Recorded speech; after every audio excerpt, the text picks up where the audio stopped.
Ready? Start பண்ணலாமா? You have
good afternoon. Please get settled. Settle down. We're going to start the afternoon session. So we have very special speakers in this session. People, luminaries who are specialized in their respective areas. We have Shri Keshav ji, Nira Mishra ji, Shri Pankaj Kumar Singh ji, and Dr. Nirmala Rao and Sridhar Narayanan will be speaking through Zoom. May I request Keshav ji, Nira Mishra ji, and Pankaj Kumar Singh ji to come on the dais and be seated, please.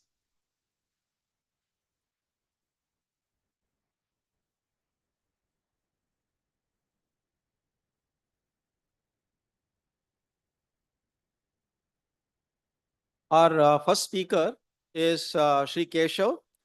Shri Keshav is a founder CEO of Mantra, which is the acronym for Management Training Research Associates in Chennai. A former journalist and television anchor, he has trained leaders across corporates, various organizations, government organizations like HP. Last rows, can you please be quiet? Last rows, please. Thank you. HP, ICICI, BPCL, and government NGOs and academia. Inspired by Swami Chinmayananda ji, he is also the founder director of L&D, Global Chennai chapter, since 2015. A recognized Rotarian, he was named Outstanding Young Person by Junior Chamber International.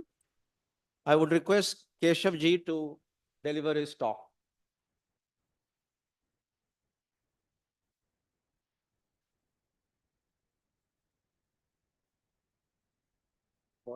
Thank you very much. Respected Swamiji, friends, especially my young friends there. I want two things from you for the next 15 minutes. Okay, and I hope for the rest of your life, at least for the next 15 minutes. I want two things that I would like to see. One of them, the first thing is a smile on your face. Can I see that? I think I can. Some of you are still wondering why this guy is starting like this, but most of you at least immediately opened up and smiled. So thank you for that. The second I can't see, but I hope you have it. I hope I have it, right? And that is an open mind. The path to peace is an open mind. If you don't keep your mind open to other people, other thinking, other philosophies, other communities, other, not just religions, but any other practice of other people, if you're not open enough to understand, then you can never be peaceful within. So the first change we have to make is what? Smile on your face. Even when you're facing the biggest problems in your life, smile, because that shows your confidence in handling the problem. It's not that you can solve the problem, but you get the strength to solve the problem by smiling in the face of adversity. Of course, girls, young girls like you are told by your mothers, don't smile at strange men. And remember, all men are strange. So you're always scared. But confident people never worry about that. They say, I know how to deal with it if you don't behave the right way. I know myself more than I know you. And that is the strength of what I'm going to speak about in the next few minutes. So there was a young boy, he was 6 or 7 years old, and he was trying to study history.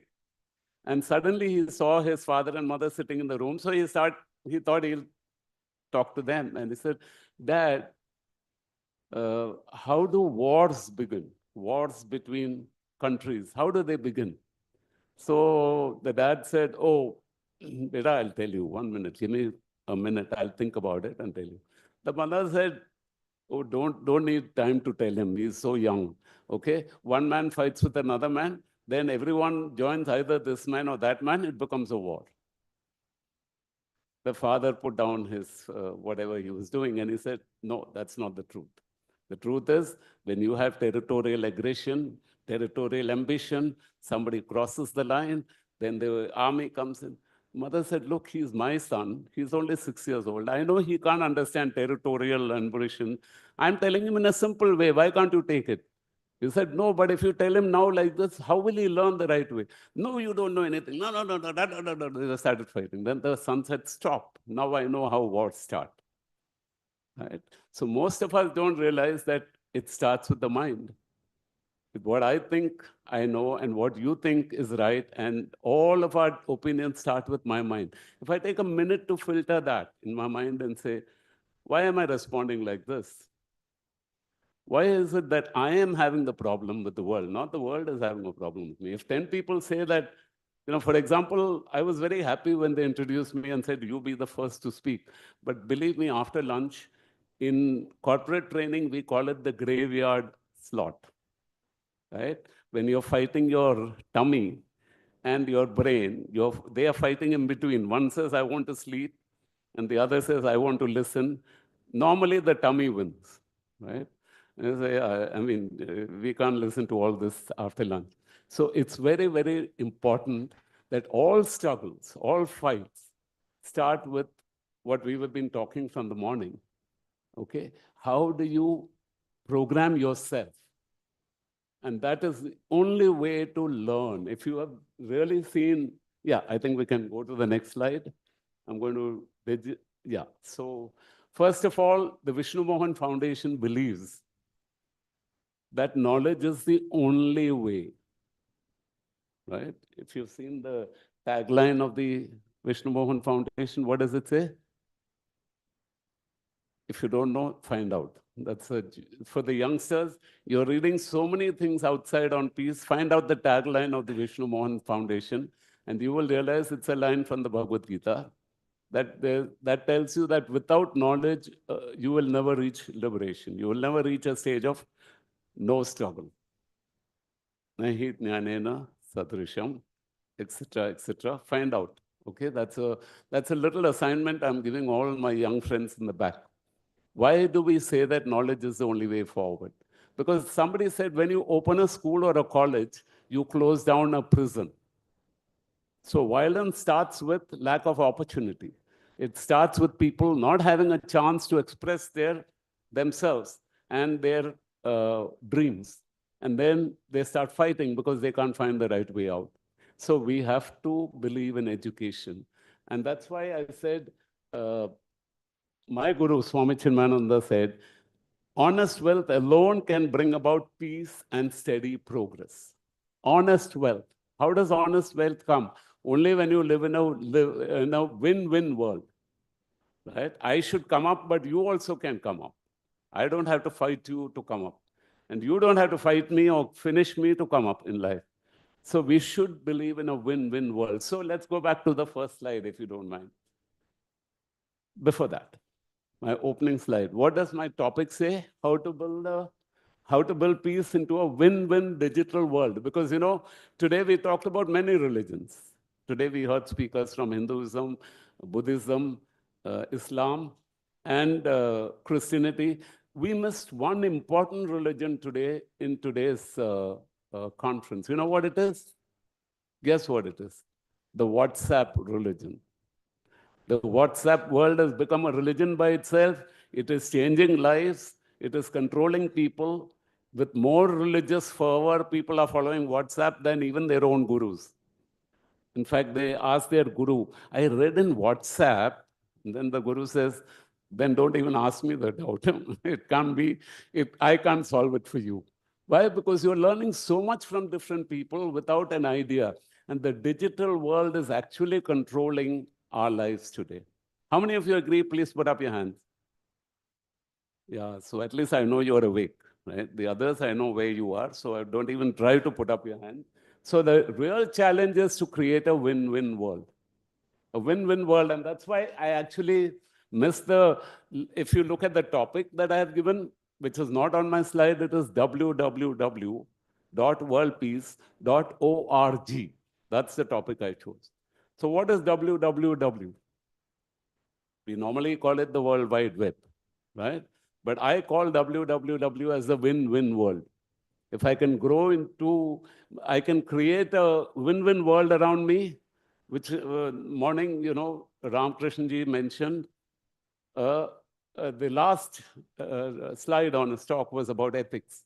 If you live with ethics, you're creating a win-win world. All you need is justice and peace. The two components of justice and peace are built by ethics. If you live by, do unto others as you want others to do unto you, nobody would say, I want to stick a knife into somebody, hoping that somebody will do it to me one day. Please come and stick a knife into me. Nobody says that. You do it out of frustration. As somebody said, anger is a temporary madness. When you're angry with something, I think it was again Ramakrishna ji who said it's temporary madness. You forget who you are and do things. And then you come back with guilt and you feel bad about it, and then you overcompensate. Working parents will understand. You overcompensate for your anger because you can't control your children, and then you buy them things they don't deserve, and then they don't know how to deal with it, and you create a whole mess around you. So the change actually starts with education. So next slide, please. Of course, I mentioned, if you have the time, go to the net, right? Listen to this beautiful song by M.S. Subbulakshmi, right? And I'm sure all of you know this, but many people don't know that this song was sung at the United Nations Assembly by a famous singer called M.S. Subbulakshmi. Younger people may not even know who she is, but please find out. She's one of the sweetest voices ever born in India, and who sang classical music and film music in Tamil. And what did she sing? The song was written by the famous pontiff of Kanchi Mutt, Periva as we call him.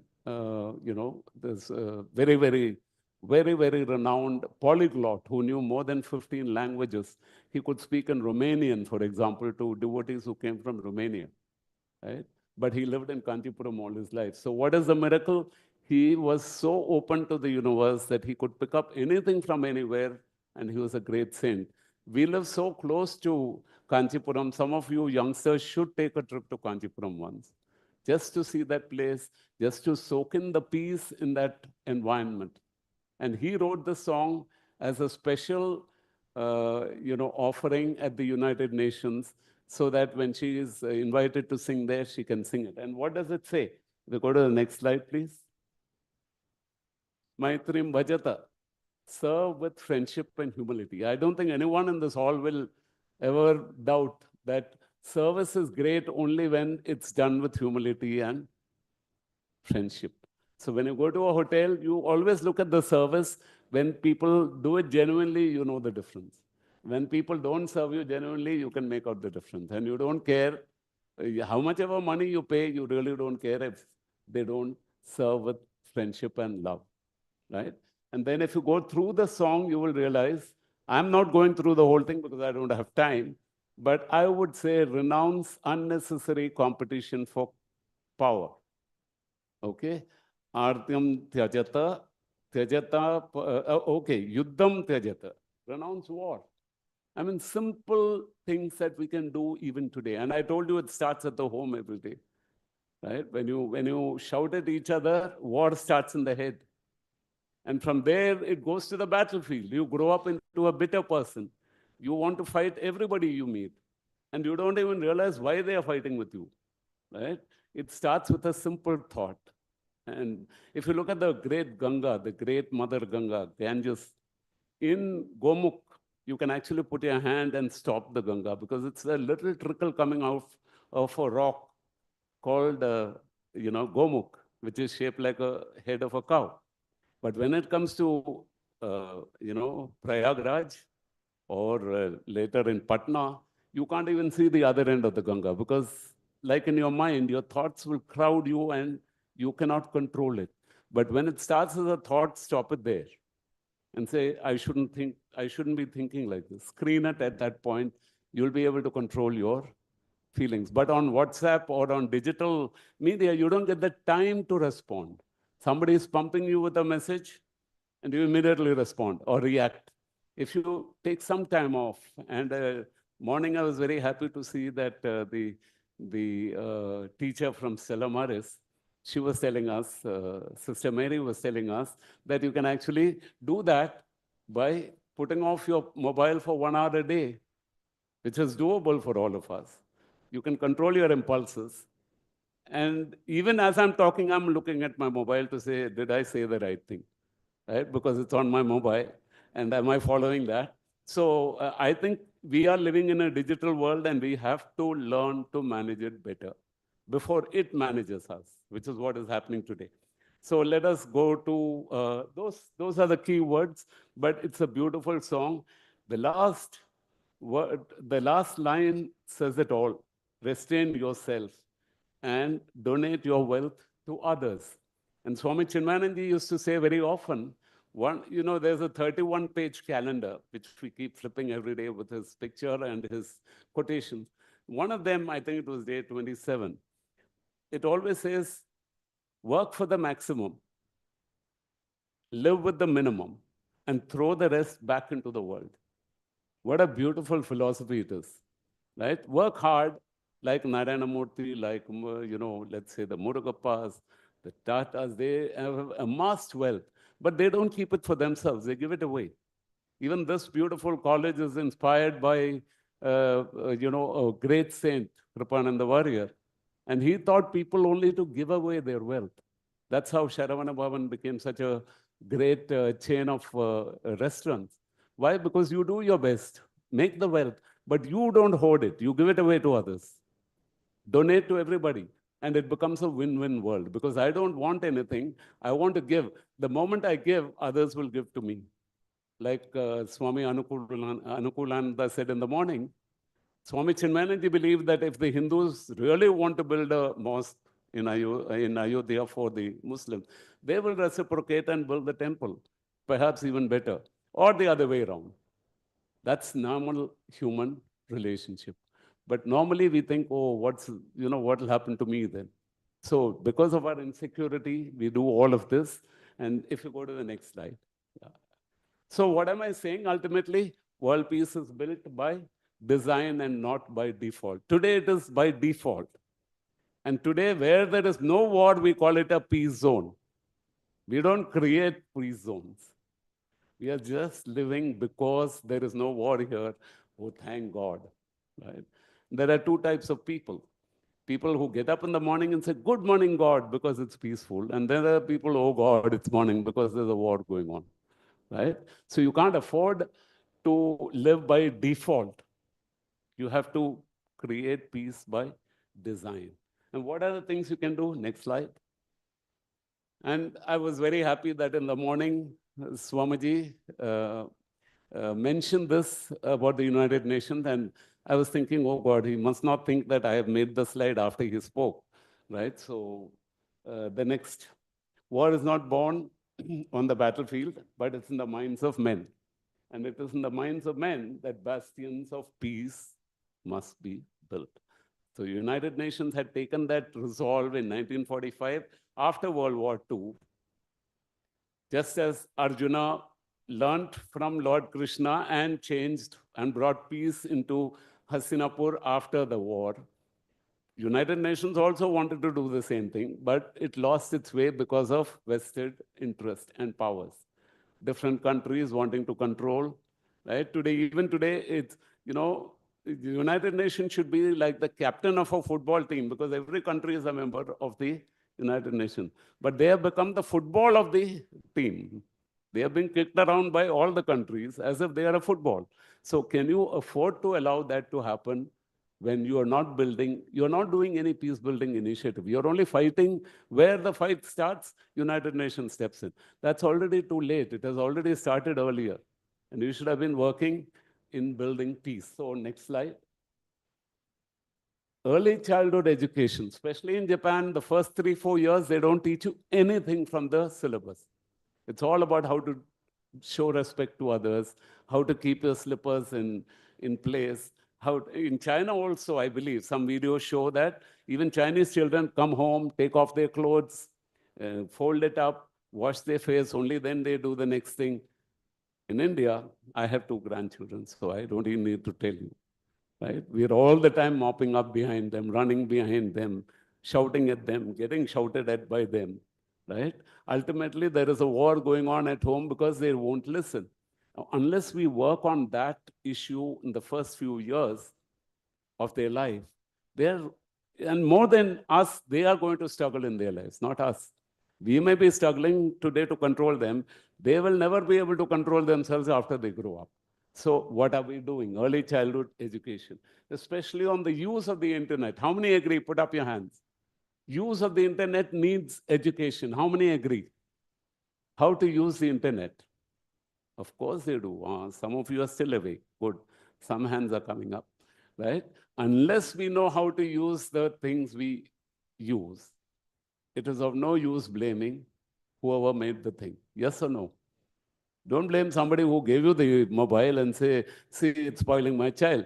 You have to teach the children how to use the mobile properly.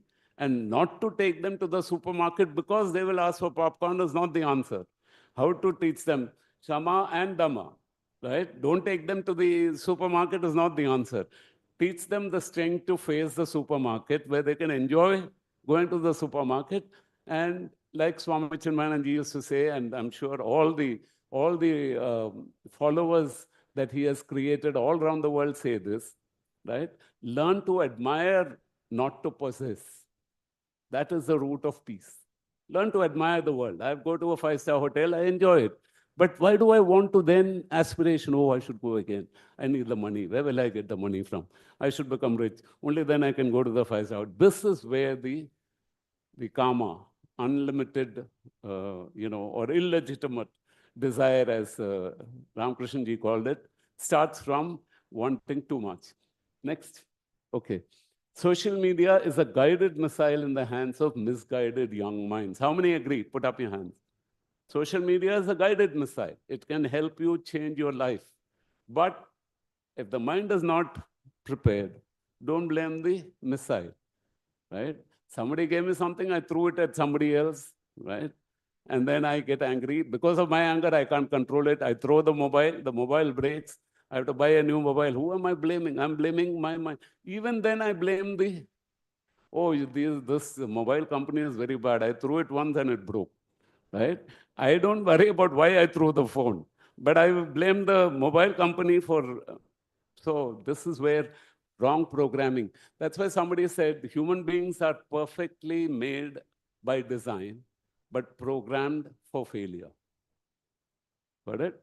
The human beings are made perfectly by design, but programmed for failure because we enter the wrong software into the hardware. And then next. So what is the answer? Peace education. I was lucky that I met Swami Chinmayananji when I was young. He mentored all our lives and created in us this desire to live a peaceful life. And sometimes, you yourself wonder if it happens by design or whether it was actually destiny or whatever it is, but you feel so privileged that you met a person like him. All of us are not that lucky. We have to find the right mentors, the right teachers. Daniel Goleman, at the same time in America, created this great tool called emotional intelligence. And we do a lot of work in corporate training based on emotional intelligence. What does that start with? Step number one, self-awareness. Become more aware of yourself. Then the ego can be managed. The false self is the ego. The unaware self is the ego. Right? The moment you become aware of it, you start. And the example Swamiji used to give us, Gurudev used to give us is, if you were walking and you suddenly see a mirror and there's a black spot, some dirt on your face, will you say, let me go home and wipe it, or will you wipe it off immediately? Obviously, or will you blame the mirror and break it? How can I have a black spot? So the obvious thing is you want to remove your own imperfections. All of us want to be perfect, but we should be ready to remove our imperfection through education, self-awareness, self-regulation, which we call discipline. Army, youngsters, you can take the example of the army. Many of you joined the army because there is no employment opportunity outside. I'm a poor student. I can't get into university or what I want. So let me join the army. But there you get inspired how to defend the country, how to live for a greater cause. And the same boy who has long hair, teases girls, right, cheats, sometimes drinks, smokes, does all of it. Once he joins the army, his mind is trained. 1 year down the line, he comes back so different. Short haircut, smart, helping other people, right? Bending down and touching the feet of his parents on their whatever occasion. These are things that we learn by training and education. So the army is an example of self-regulation. Social awareness. You become aware of other people because of your high self-awareness. Because I'm aware of how I feel, I know what drives other people, and I learn how to deal with them. And I learn to get the best out of them. And of course, the last thing is social skills. How many people feel it's important today? Please put up your hand. Social skills. Just to develop that skill rather than get it by default, following somebody else, following somebody's style, which is parodharma. Just because somebody has long hair, I keep it. I look like a monkey, he doesn't, because he has a personality that suits long hair. Mine doesn't. Of course, I can talk about hair confidently, right? None of you can. So, so it's about how you deal with your own personality, social skills. And next, oh, great. Yep, I am coming to the end. So I don't think I have much left, but I just want to recap it in one slide. So emotional intelligence is important, which means actually your head and heart coming together. Your emotions are in the heart, this thing comes from the head. The intelligence comes from the head. So when the M and the I, which Pujya Gurudev Swami Chinmayananji made world famous with a BMI chart, body, mind, intellect. And he said, your body is actually your hand, which does the work. Your heart is the mind, which has all the emotions. Oh, I love that girl. I can't live without her. Oh, that boy is so handsome. Those are coming from the heart, impulses. But the head says, hey, உனக்கு அதெல்லாம் வேலைக்கு ஆகாது, right? உனக்கு இனியும் படிச்சு ஏதாவது பண்ணணும், வீட்டில் சாப்பாடுக்கு காசு இல்லை. That message comes from the head. And then it's okay, I'll push that thought aside. That is what matters, emotional intelligence. Manage your emotions before they manage you, before your emotions manage you. So what do we need? Promote peace. Start practicing peace at home. Have a prayer time for peace, not for a particular God. Then the differences start. My God is better than your God. Even in Hinduism, we'll have 100 fight. Even in Islam, everywhere there is a fight. Even in Christianity, there is a fight. Why? Because my God is better than your God. Instead of that, what do I want? I want peace. I want more peace in the world. Can I pray for that, please? Right? That is a beginning. More peace education. How do I create more peace around me in a win-win manner? People shouldn't struggle, right? See the other point of view, right? Empathize more, show more compassion, and you must do it practicing with more peace language. Use words that don't hurt other people. Don't allow people to hurt, use words that hurt you, because you know that's the trigger for your emotions. So please don't use that word, I get upset. Okay, so you must learn to practice peace language.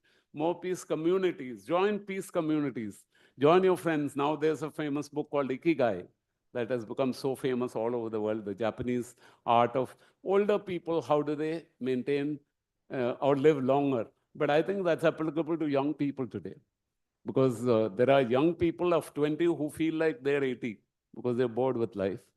And there are old people at 80 feeling like they're still 20 because they are so full of life. So you have to create peace communities. And what is the incentive for all this? It's a win-win solution for progressive growth, right? You have to grow. All of us don't have a choice, right? But we have to grow progressively, not regressively. Today, regressive growth is easy, right? Somebody wanted to, they were getting married. So he said, my fiance says, I'm a little too fat. Can I reduce 10 kilos by next week? So his friend said, no problem, cut off both your legs. Straight away, you'll lose 10 kilos, right? That's not a solution. You can't take any quick action to bring peace into a place. You have to work much harder for peace. Okay, immediately don't allow an invasion. Take action, stop it. But don't allow it to happen again, right? You cannot have it again. One gentleman stepped out of the house, the banana skin, he put his leg and he slipped. And then he got up and went away. He felt very stupid, like Mr. Bean. Next day, he got out of the house, the same place there was a banana skin, the same banana skin. He said, oh, aaj bhi girna padega, right? I'll have to fall again. So if you're making the same mistakes again and again, it means you are not changing, right? And that's what we want. Last slide, I think. Yeah, so I would like to end with this message that Swami Chinmayananji, who I consider one of the greatest teachers for world peace across the world. He created communities called the Chinmaya Mission, of course, but even without calling it by name, there were many millions we know who were influenced by him than we call even members of Chinmaya Mission. We know that. Between us, we all know so many others. Even people I've met here who have met him and talked to him. So he was really, in a sense, a world peace builder. And what he said when he spoke at the United Nations in 1992 was individual perfection alone can lead to world perfection. And I think we should give peace a chance to change the world. How many agree? Put up your hands. Right? Where does it start? With me. Don't ask others. Start building peace. Start building small peace centers in your head, then extend it to other people. And very soon, I'm sure, even after my talk, you won't feel like hitting me for what I said because you have become a peaceful person. Otherwise, I have no guarantees, right? So I hope that all of you enjoyed the talk. I'm sure better. Somebody got so carried away giving a vote of thanks after my talk. They said, "Sir, thank you so much. You were so inspiring. Next year, we will invite better speakers." So I don't think she meant it that way, but she said it. I hope they don't say it today. But definitely, I want to thank Swami Sri Hari Prasad for giving this wonderful opportunity. He is a standing example of creating peace initiatives, right? You have to talk about it 100. You have to talk about it 100 times more. And I was like many of you sitting in halls, listening to people I didn't know, I didn't understand. But someday these thoughts will make sense because there's a divine intelligence that works into your brain. You don't even know why you were listening in your subconscious. Someday it will all come out as a message that creates a better version of you. God bless you. Thank you. Hari Om. Let me now invite Dr. Tangaraj, HOD of MBA, to honor our guest, Shri M. Kesav, Founder CEO, Mantra Management Training Research Associates, Chennai.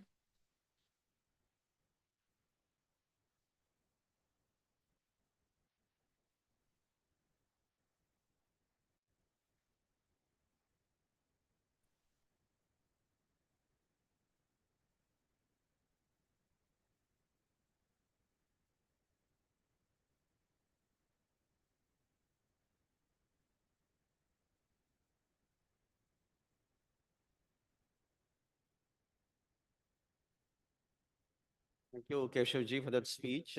Next speaker is Nira Mishra ji. She is a cultural historian and a founder of the Draupadi Dream Trust, leading efforts to revive India's civilizational heritage for over 22 years.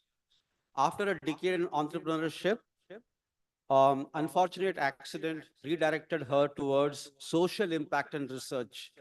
She has authored 9 books, 20 plus articles, convened 14 major conferences on ancient Indian history.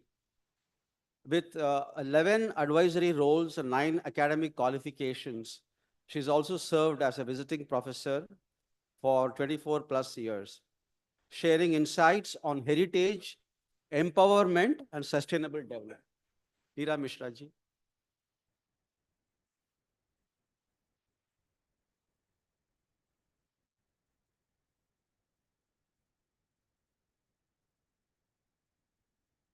Namaskar. First of all, I'd like to pay my respects to Holiness Shri Hari Prasad ji for giving me the honor of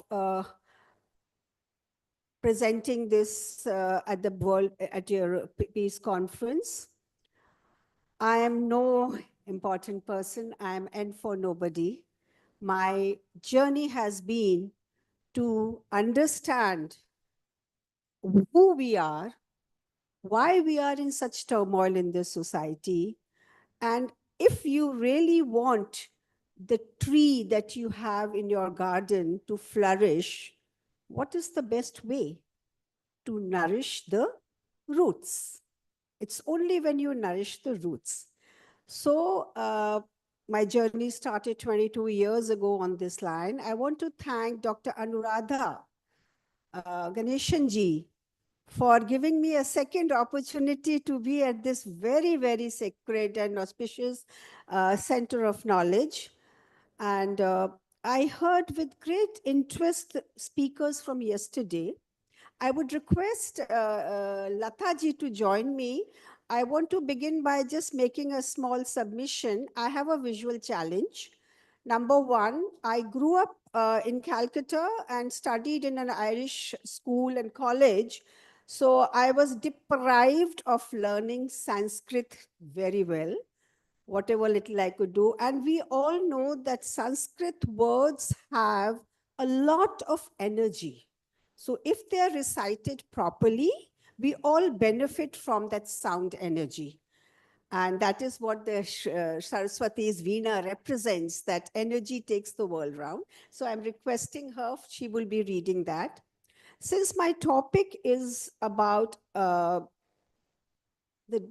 relationship between peace and justice, with a special reference to ancient texts and to the Mahabharata, a few incidents, I'd like to say a few words about the great misperception about the word Mahabharata. I'm sure 99.9% of the people here, the moment I say Mahabharata, say, oh, that book of war. Let me tell you, 1 lakh shlokas, just about 8,800 odd shlokas, tell us the story of what happened at the field of Kurukshetra. So number one, Maha does not mean war. Number two, Bharata does not mean war. Bharata comes from two words, Bharatha, the light. Bha is light of knowledge, and Ratha is the charioteer. So the name Mahabharata actually means the story of that land of a continuous charioteer of knowledge. And of course, also, this name was acquired by the family that ruled and established the dharma of how Bharata will be the knowledge of light in the world. So we know the word Maha. So please do not think that I'm going to talk about the war. Yes, I'm going to talk about justice and peace. Second thing about education was yesterday very well our Honorable President said that peace is just not a necessity, it is our responsibility. And everybody has said that it starts with yourself, it starts with education. So now I'm going to take you through in a very short way. First, I'll read a few pages on what is peace and justice in terms of ancient civilization, with then two examples from the Mahabharata, the story of the great land. And then I will take you through the important references that tell us the root from which we learned that truth is justice, and justice and peace are two sides of the same coin. So, and so just bear with me because I said I have a visual challenge. So I'll be using my magnifier to just read out a few things. With that introduction, one more liner has to be given. One given has to be given. I'm talking about a time when there was no religion. Bharata believed in spirituality. We believe that every human being, every living being is a spiritual being. The words religion have come in at a much later stage in this world. So the moment we each realize that we have a spiritual connection, not with man and man only, but man and nature, man and the Brahmand, the celestial beings, then I think we will be achieving and understanding what our seers have said about justice and peace. To understand the turmoils that are happening in society and how to solve them, we have to first understand the nature and the relationship between justice and peace. In ancient Bharat, the principles of justice and peace were the two sides of the same coin. Unlike modern justice system, ancient justice system came through the words of God. It was a divine knowledge, just like the divine knowledge that we have about our Vedic and other itihasa.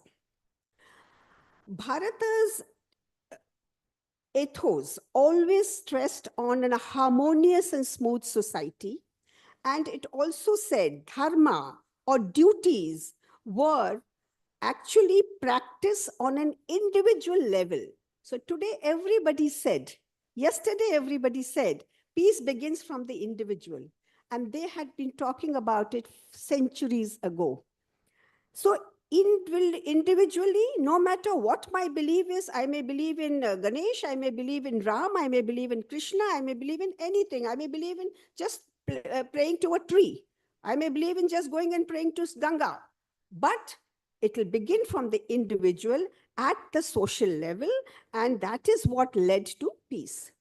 The value systems prevailed across Bharat, across Southeast Asia. And let me share my little research. I come from the land of Panchal. We have documented proof that the kings of Panchal were intellectuals and they had centers of learning. Of course, I think most of you who have studied Sanskrit would know that the Karmakand, the Upanishads, how the Vedas will be written, the Ayurvedic Charak Samhita, hundreds of books of knowledge were there, came from there, from that land. And important thing was the king would say, this knowledge of the Brahman, this knowledge of nature's relationship to man has to be percolated across the world. So they trained people not in thousands, but in lakhs and sent them across the world. So I think if we understand this simple little facts that we have it all, the knowledge is with us. All we have to do is revive and understand. The value systems prevailed across Southeast Asia. Our ancient system evolved over centuries and laid down rules where every living being was actually equal. We call rivers Ma. Why? Because we consider them as living beings. Rules and responsibility lay with each to the extent that even the king was subject to the same laws. There was no differentiation between any humans. Breaking of the established norms led to turmoil, and it was the responsibility of the king to deliver justice. Failure of the king to pronounce any unbiased judgments was unthinkable, because it was known to him that if he is unjust, the curse will fall on him also. Friends, we are living in a world which we finally know is circular. Now we don't say that it's a flat world. So whatever goes round comes back. Whatever you do will come back. We also know now that there is something called gravity. So if you throw a flower, flower will fall on your head. And if you throw a stone, stone will fall on your head. So nature teaches us simple things of how to be good. Do good, good will come back to you. Be peaceful with you. Spread the word of peace, as he very nicely said, peace will come back to you. Dharma or the righteous conduct had to be followed. Now, what happens when dharma is not followed? Then our seers tell us, yada यदा यदा हि धर्मस्य ग्लानिर्भवति Bharat अभ्युत्थानमधर्मस्य तदात्मानं सृजाम्यहम्. So the karmic principle, the circular aspect of life and time has been embedded in our philosophy. So whenever there is a breakage of dharma, it is the responsibility of the superior God, the superior king who rules the earth, who rules the Brahmand, to come down and settle it. And again, comes back to You have the Karmani. right to your action, but not to the fruits of your action. Why I'm saying this, I'll explain when we explain this through justice and this thing. Yes. कर्मण्येवाधिकारस्ते मा फलेषु कदाचन मा कर्मफलहेतुर्भोः मा ते सङ्गोऽस्त्वकर्मणि. So I explained already what Bharata means. Since time immemorial, are documented words of wisdom in the ancient Bharata sacred texts of Itihasa. Yes, please, you some problem? And they are embedded in our Vedic Gyan Vigyan. Friends, all knowledge in the Vedas is actually science, is actually Vigyan. We have been actually deprived of knowing that science. We have been taught our Sanskrit texts only as literature and philosophy, not as the science, not as the itihas, and not as the geography. So if you go back into these texts, you will realize what you have missed. Look at it from a different perspective. While the Vedic knowledge texts enunciate the science of the universe and the relation between man and man and man and nature and the universe, the derivatives of the various concepts of a meaning of life are the deep results of the philosophical understanding by our seers, understanding of the Brahman and of the living beings that are influence each other, influence through the Brahman. As I said, we believe that there is an energy, there is a source which we call Shakti. We also call it Atman that connects each of us. Special focus comes to the two concepts that now I will talk about in terms of peace and justice. One is, of course, everybody talks about Vasudhaiva Kutumbakam. Vasudhaiva Kutumbakam is not only for man, humanity, it is for our relationship with the whole universe. So we are a family of all types of living beings, and I think all of us who know a little bit about Sanatan philosophy know that we go through a cycle and we acquire different forms of life till we reach the ultimate point where we actually merge with the Supreme and we attain moksha. Could you repeat that? अयं निजः परो वेत्ति गणना लघुचेतसाम् उदारचरितानां तु वसुधा एव कुटुम्बकम्. So this shlok is one of from the Maha Upanishad. It is of the moral value of the Bharatiya knowledge system, which has guided all social and personal life of Bharatiya people at every level. Every festival, if you analyze, every ritual, every tradition that you analyze is based on nature cycle. Because we go and revere nature to take them as a part of our family. This Maha Upanishad thought extends further, of course, that they go on to say that about detachment, that you, we just repeated the shloka, that there is, do your karma, but be detached. Further explains the detachment with one's actions and material things, implying that principle that peace within will emanate when you are able to control your desires, when from understanding of the Maya. You know, there are young friends here. I want you all to, this evening, search the net for 3 things that have been recognized the world over. In 2022, physics Nobel Prize was given to somebody. You have to find the name, and whoever gives you the name first, give them a prize. That what we see in this world is not the real world. Okay, the whole concept of Maya is getting realized. Another prize was given, Nobel Peace Prize 2 years earlier, to the concept of fasting. Why we should fast 24 times in a year. And the third important thing, recently there has been a study how plants interact and talk to each other through different root systems. And we all know about the green fingers. Some people have a great affinity to plants. I'm just trying to stress that peace is linked to every aspect. Today, there is a great climate control, big hawa, carbon credits, this and that. What have we done?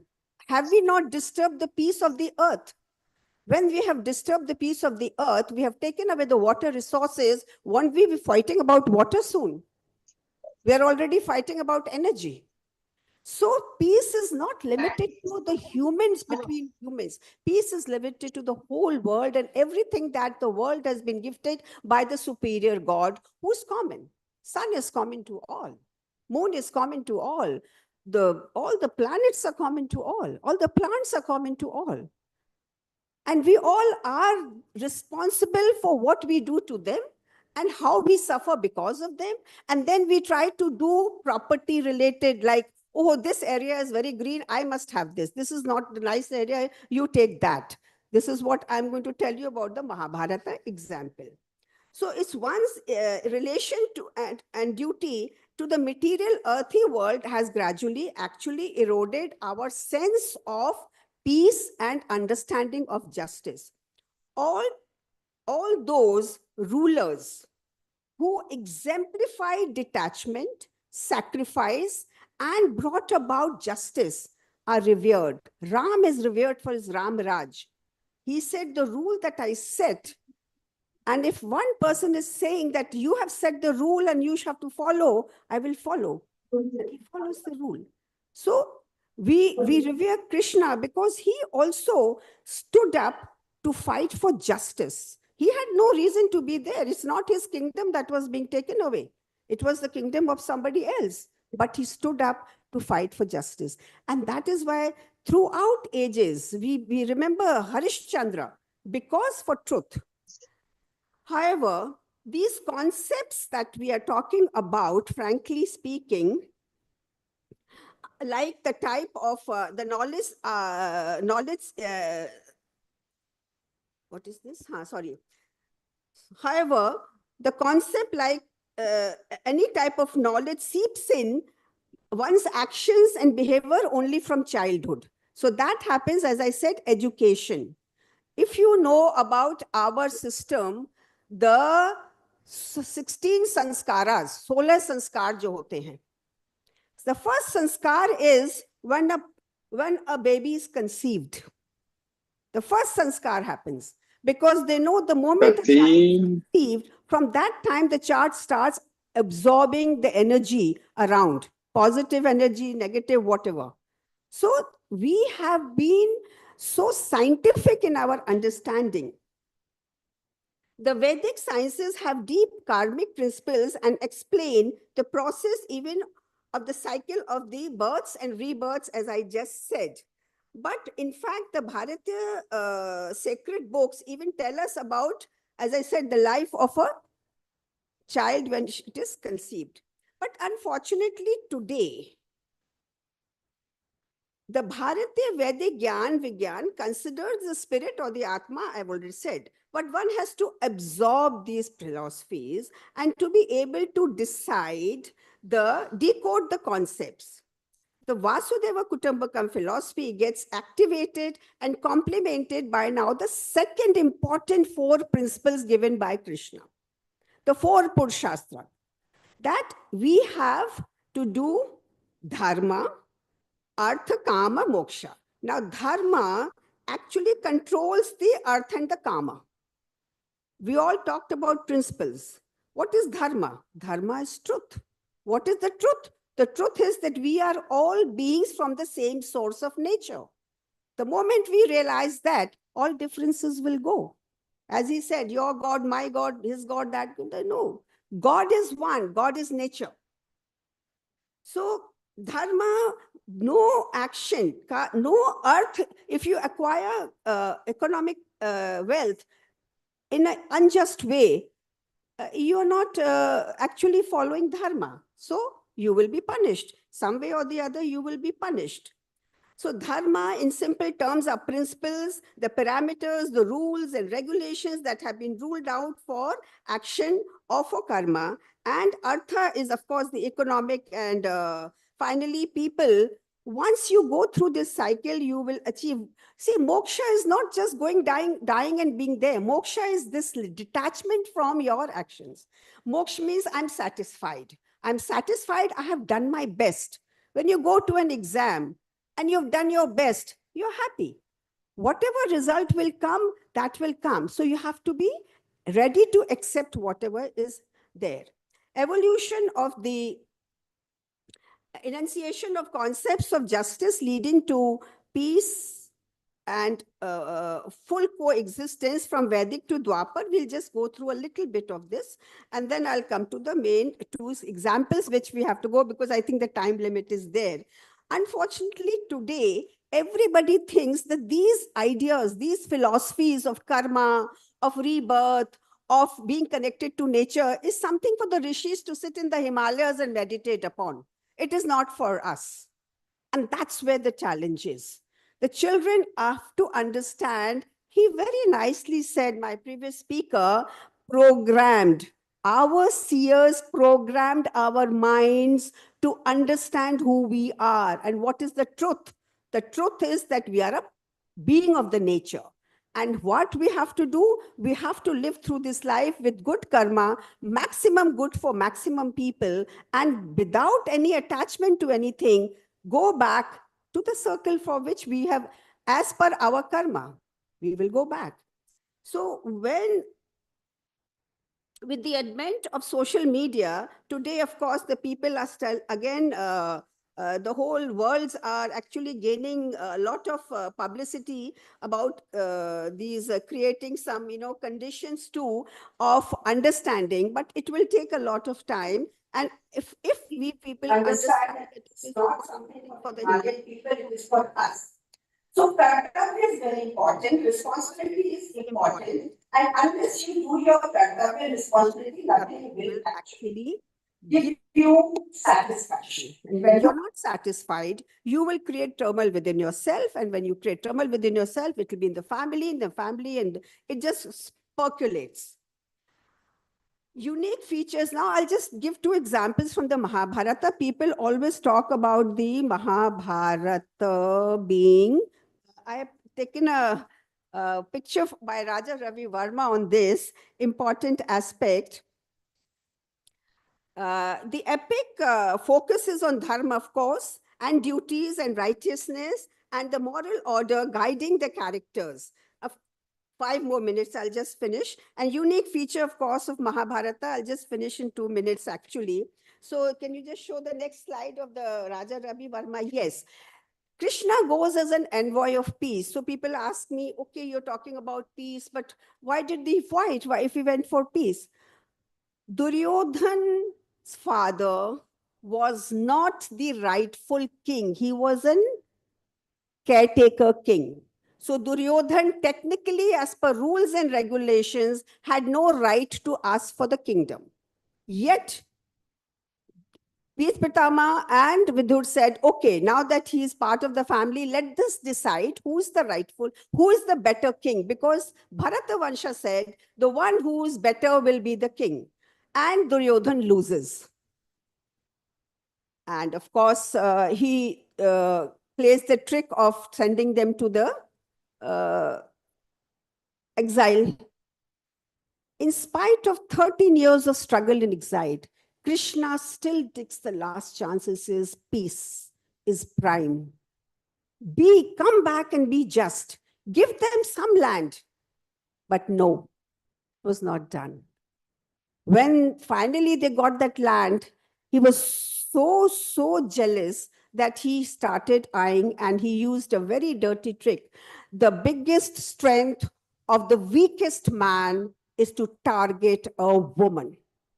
And he targeted Draupadi, and the whole scene, you know what happened. And there was no other way but to get justice, not only for that woman, but for all women. They should not be targets. Justice for the Pandavas because they were just, but they were being denied justice. And so justice and peace, as I said, he fought for peace. But the book ends with Shanti Parva, and there's a very beautiful shlokas. Now they are telling about time, so I think I will tell you just about justice. How Draupadi was the first woman stood up in the court of Dhritarashtra and asked for justice. She says, what right do my husbands have to pawn me? Because I'm not their property. And then she does not take a bhiksha, takes the land back. No, I will suffer. But I am just putting up the cause that the injustice has been done. And the Bhagavad Gita is a fantastic example how Krishna, actually Draupadi is the source, the inspiration of the Bhagavad Gita, which nobody thinks about. When Arjun lays down the arms and says, I will not fight, they are my own people. What does he remember?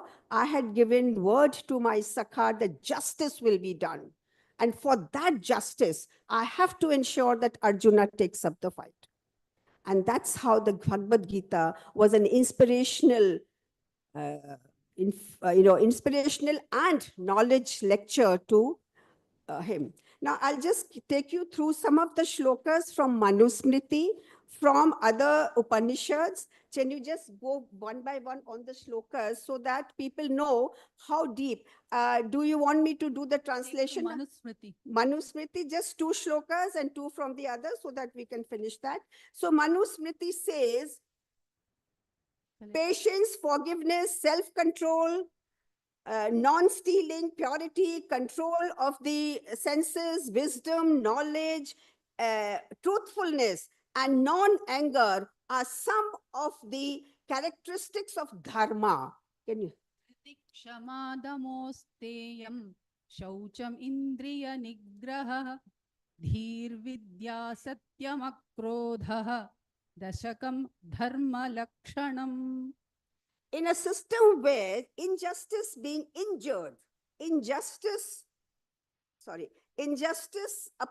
the person who's injustice approaches the king, and if the king does not deliver justice, he is also a blame. I mean, the blame falls on him also. He is a part of that injustice. Second one.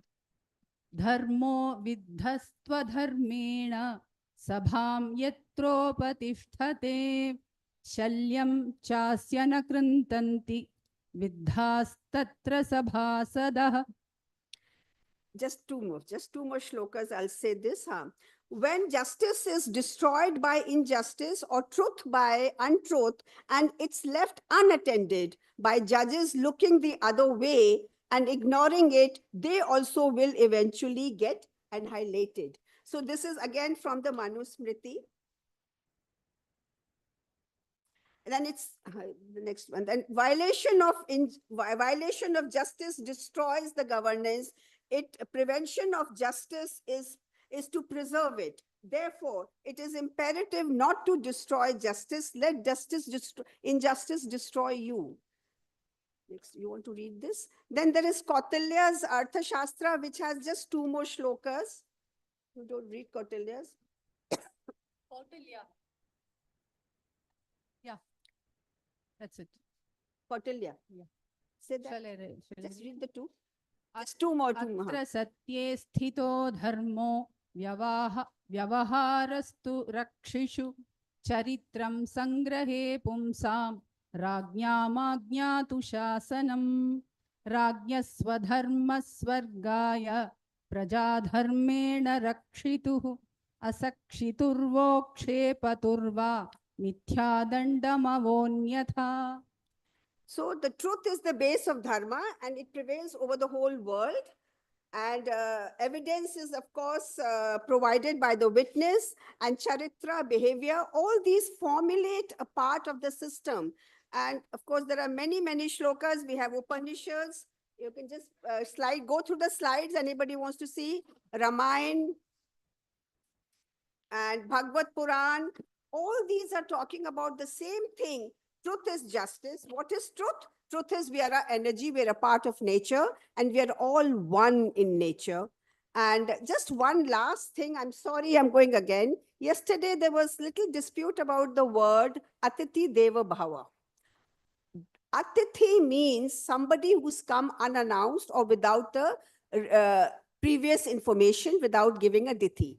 Second aspect of Atithi, he is a guest for a temporary time, 1 day, 2 day, 3 day, 4 day. So talking about Atithi Deva Bhava, in terms of migrants, in terms of people who have sort of come in different ways and flooded any country, is a very wrong, it's not reference to the right context.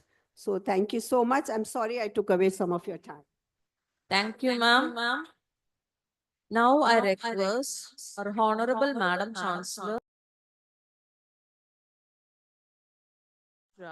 with a shawl and memento.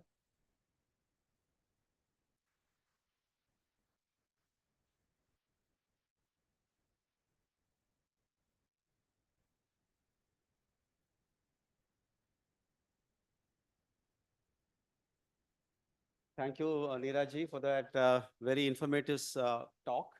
Our next speaker is Pankaj Singh ji. He's a senior IPS officer, 1988 batch, and former Director General of BSF, Border Security Force, Deputy National Security Advisor, Internal Affairs. With over 30 years experience, he has deep expertise in border and internal security, anti-corruption, and counterinsurgency.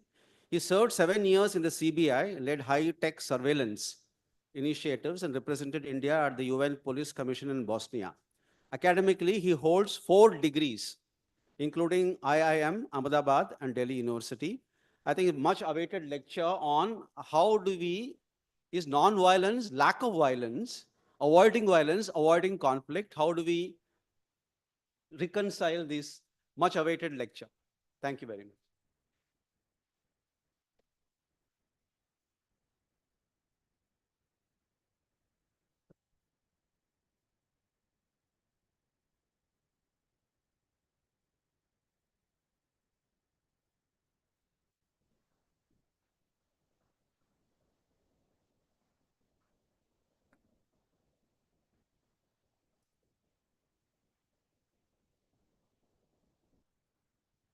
Thank you very much for giving me this opportunity. Thank you very much, Shri Hari Prasad ji, the Vinayak Foundation. It's an absolute honor to be here in the midst of religious leaders, diplomats, students, academicians for this 10th annual conference on peace and reconciliation by the Vishnu Mohan Foundation. Peace and reconciliation, an absolute must, something wanted by all, but difficult to achieve. And as you've heard in the last 2 days, everybody wanting it, but with different kinds of attitudes, different kinds of forces working against you internally and externally. Everybody's wanting it. My topic for this afternoon is India's internal security issues and how it affects peace and development. Let me tell you, now I will bring you to more brass tacks, problems that are confronting our country, our society, some or the forces coming from outside and some within the system, and how they're impeding peace and development. Problems are aplenty. We have systems to take care of them at times, and many a time systems work, many times systems don't. And ultimately what we heard in the morning from speakers from Chinmaya Mission and the Ramakrishna Mission and the other lecturers, ultimately, it boils down to the kind of leaders that we have. Leaders who either pursue it as a mission, who have certain vision, and who place the society, system, or the country before self.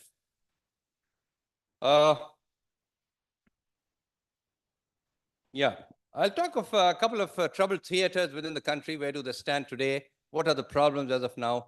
Generally give you a small glimpse of, it all started with problems in Punjab in the 1980s, the siege of the Golden Temple, the assassination of our Prime Minister Indira Gandhi. We have seen rise in separatist activities as of late, much of it happening abroad in countries as UK, US, Canada, and our friendly neighbor propping it up all the time. And our embassies have been targeted, our consulars have been targeted, and certain organizations wanting to kill our leaders and having killed consular rallies also. Things have been fairly quiet on that front as of present. Things have been fairly controlled. And with the latest deportations that have taken place from the US, much of this business and the criminals and the others who have been there have been silent for quite some time. Next is another very favorite theater, Jammu and Kashmir. We've been seeing cross-border terrorism being propped up by a friendly neighbor who has been at it for ages by now. They have been giving military and financial support. All the main militant organizations have been active, sending across drones, weapons, drugs, and what have you. But with the recent assembly and parliamentary elections that have taken place in Kashmir, and public representatives coming into the system, I think things have fairly quietened down. Some investment also coming in J&K, and in spite of all efforts of a friendly neighbor to internationalize the issue by circular documentation as well as lawfare tactics, things have been fairly under control. Northeast, another troubled theater. We talk of Seven Sisters, but Seven Sisters have not been at war with one another. Yes, they've been at times, but because of friendly neighbors, again, countries, we have seen a lot of problems in Manipur and Mizoram as of now. It started all in 1946 with Fizo trying to talk about Greater Nagaland, and formation of NSCN in 1980s. Security situation has been fairly quiet. The government has been talking to all kinds of leaders, organizations, and violence as well as incidents have been quiet on the downside for quite some time. But the current government's also look east policy and the aggressive development that is taking place on the air connectivity, on the road connectivity, as well as rail connectivity, going right up till Manipur, Imphal, and trying to go up till Dimapur also. I think things will fairly change in times to come. The latest government's initiative about the Village Vibrant program, phase 1 and phase 2, lays a lot of emphasis on infrastructure development and bringing in local industrial work so that people don't go away from the border areas and they become our eyes and ears at the borders.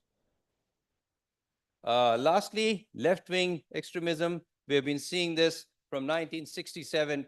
So when it started with Naxalbari movement, it came down to Andhra in a very, very virulent form. But over the last 15 years, since 2010 to 2025, I think the security forces, the central forces, the states have been able to gather a lot of good intelligence, good groundwork, local support, and with phenomenal, I can tell you, infrastructural development. When districts in Chhattisgarh used to have one mobile tower, today there are more than 5,000 towers have been built. Road connectivity is very good, and things are fairly under control. And with the kind of successes that we have seen in the last 2024 and now 25, Maoists have been wanting to get into talks. And why not? We have not had talks with Maoists at any time when we have been talking to all kinds of insurgents and organizations in Punjab, J&K, and Northeast. I think let's give them a chance, and maybe we can strike peace here also. Let's talk of some internal systems that we have. Courts, and I've quoted just some figures. I will not quote them, whether you talk of district courts, high courts, or Supreme Courts. The amount of pendencies, and I've highlighted just those which are over 10 years. Mind you, and I have been tackling the high courts and Supreme Courts. I think 99% of the people sitting here, we cannot pursue our cases in the high courts and Supreme Courts for the kind of money that they charge. It is beyond the reach of the common man and beyond the reach of most of the people here also. I think the state does need to do something about the huge amount of pendency, because the number of cases being filed is much more than the number of cases disposed, whether you talk of high courts or Supreme Courts. The number of vacancies, if you see, even in the high courts, is almost about 357 judges vacant. That is not how you do justice. I think we have had National Judicial Appointments Commission, Indian Judicial Service made an attempt. We have fast-track courts, alternative dispute resolution systems, but the system is creaking. And I think government will have to do something very serious about it in the times to come. Police, again, we have almost about a 4 million police strength. It's a state subject. We have state police, we have central paramilitary forces all over the country. the huge vacancies, almost about 0.6 million vacancies exist. One of the figures that you must see about it, the number of cases registered all over the country is about 6 million. That is not too much. But what is of concern is almost about 5 million people have been arrested in the year 2022. If 5 million people are arrested and they are incarcerated, go to the prison, rub shoulders with not only under trials, but those who have not pre-trial. You see, when you come out of that prison and you have rubbed shoulders with criminals, mafias, you're going to come out a changed man. You're not going to come out a normal person. State needs to think about it, or the overuse of arrest procedures. I'm a policeman, man. I'm worried that if we overuse this, I think the person who comes out of the prison, 5 million of them in the year 2022, they don't come out as normal people. And more often than not, they kind of start doing the same business again and again. Then prisons, like I told you, are overcrowded. I've just quoted the figure in the last line. 21 out of 36 states have more than 100% capacity in the prisons. Whatever is this capacity, many, many more people are lodged there. And naturally, with the kind of system that is there in the prisons, huge vacancies in the judges and courts, time taken from them to go from the prisons to the courts for the hearing, many of them escaping, many of them conniving with the police and the prison staff. Systems are reeking with corruption and mismanagement. I think we have had Justice Mullah Committee, Justice Krishna Iyer Committee, Justice Roy Committee, also trying to do a whole lot in this. In fact, in the police also, what I didn't mention was we have had the National Police Commission, Malimat Commission, Padmanabhaiya Commission, Rubera Committee, Sorabji Committee, and the police reform by Prakash Singh. And all these are recommendations for the betterment of the system. Minor bits have been done, but a major thing remains to be done. I think if we do not look at this criminal justice system and what our earlier speakers have been talking about, dharma, how do you protect dharma? Dharma rakshati rakshitaha. Dharma protects only those who protect dharma. Well, in spite of all these problems that are there on the different theaters as well as within the system, is there a bright spot in the country? I think all the youngsters who are sitting there, well, there do exist some bright spots in the country as of now. Our economy is doing fairly well. We aim to be the third largest economy in the world. We want to be a huge manufacturing base. India is offering the China +1 alternative. Our remittances are to an all-time high. For the forex reserves are doing fairly well. Our growth is targeted to be between 6 to 7%, not claimed by India, claimed by World Bank, claimed by best of consultants, KPMG, McKinsey, or whosoever you talk about. Our UPI has been a big, big success, digital success in the country, and the volumes as well as the transactions are more than 40% of the entire world. Our air traffic, rail traffic, and road traffic are also seeing, in fact, these days there's more space in the railway stations than the airports. The airports are so flooded. But all this is because of some wonderful systems that have been created. We talk of the JAM, the Jan Dhan accounts, the Aadhaar, and the mobile, the way they have locked everything into it, prevented leakages, prevented corruption, money going to the right kind of people. We have a GST system, a lot of resistance in the initial periods, but now it's yielding things like 2 lakh crore per month. We have the FASTag, which is giving you 50,000 crores per year, targeted to go to 1,50,000 crores per year. And these are some of the wonderful systems that have been created. Some other robust things that are there in our economy as of now, and why we have a voice in the world, at the world stage as on date, is we have a robust democracy. EVMs are to be blamed when the government in power comes back again, and not to be blamed when the opposition comes to power. The introduction of VVPAT to bring in more transparency, and the current efforts of the Election Commission to link up your Aadhaar will bring about more and more transparency and credibility to the voting system. Our demographic index, we have a huge advantage, with 2018 being the land watershed year when the working population exceeded that which was in the retirement age. We have the largest STEM products which are coming out at almost about 2.5 million a year. huge diaspora all over the world. Indian students, almost 1.3 million. You'll be surprised. Countries like Kyrgyzstan, Uzbekistan, and Tajikistan have more than 1 lakh Indian students doing medical. And in fact, such is the demand that the entire education system has changed from Russian to English because of the demand and because of the hardworking, sincere students that you have. And all that is recognized by the world recognizing the Indians and global CEOs. I mean, what to talk about Google and Microsoft, you talk of IBM, Adobe, World Bank, Chanel, Honeywell. And this is because of the sincerity, dedication, and the absolute commitment that has been shown by the Indian diaspora the world over. China is very worried. It is the biggest economy. It has huge scientific talent and manpower, but no global CEOs, because the world has a different opinion about the Indian diaspora and a very, very different opinion about the Chinese diaspora. I'm still not talking about the number of startups that have started blossoming in the country, the unicorns that we've been seeing over time, and the stock market that has been booming. Well, the way forward, I know I need to stick to the time limit. Way forward, even the Upanishads talked about it, which form the philosophical and the spiritual part of the Vedas. It talks about, and what our learned Ramakrishnan sir said in the morning, I'll just expand that a little bit. Satyam vad dharmam char, swadhyanama pramadaha, nyayena margena gacchema sarve, shighram cha santaya swagunaya prabhavem.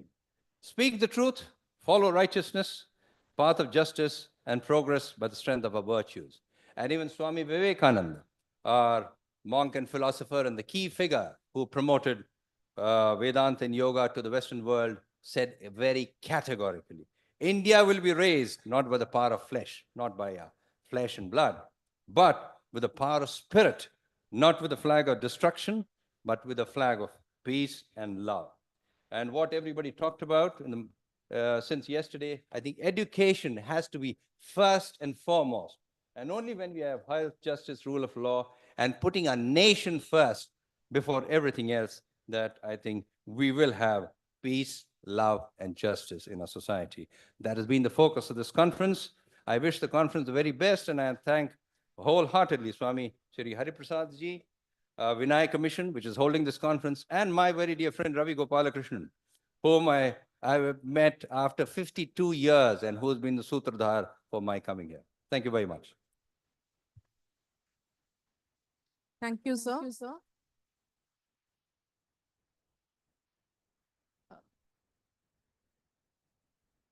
Let me now invite Dr. Christiana Singh, Director, School of Arts and Science, to honor our guest, Shri Pankaj Kumar Singh, former Director General, BSF, former Deputy NSA, Government of India, New Delhi.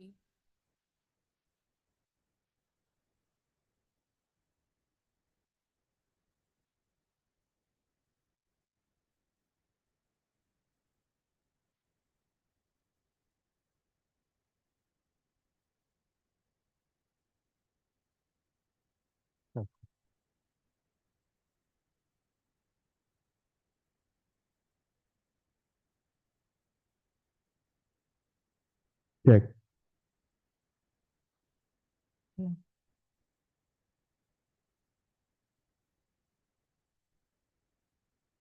Thank you. All the speakers had very different piece coming from different perspective and very complementary to each other. Our next speaker is Nirmala Rao. Professor Nirmala Rao is Vice Chancellor of the Asian University for Women, formerly Deputy Director at SOAS and Pro Warden at Goldsmiths, University of London. She's a noted scholar in urban policy and has advised UK public bodies, including Audit Commission and ODPM. She's a fellow of the Academy of Social Sciences, an honorary fellow at Lucy Cavendish College, Cambridge, and recipient of an OBE award, which is UK's award in 2011. She'll be joining us through Zoom link. Professor Nirmala Rao.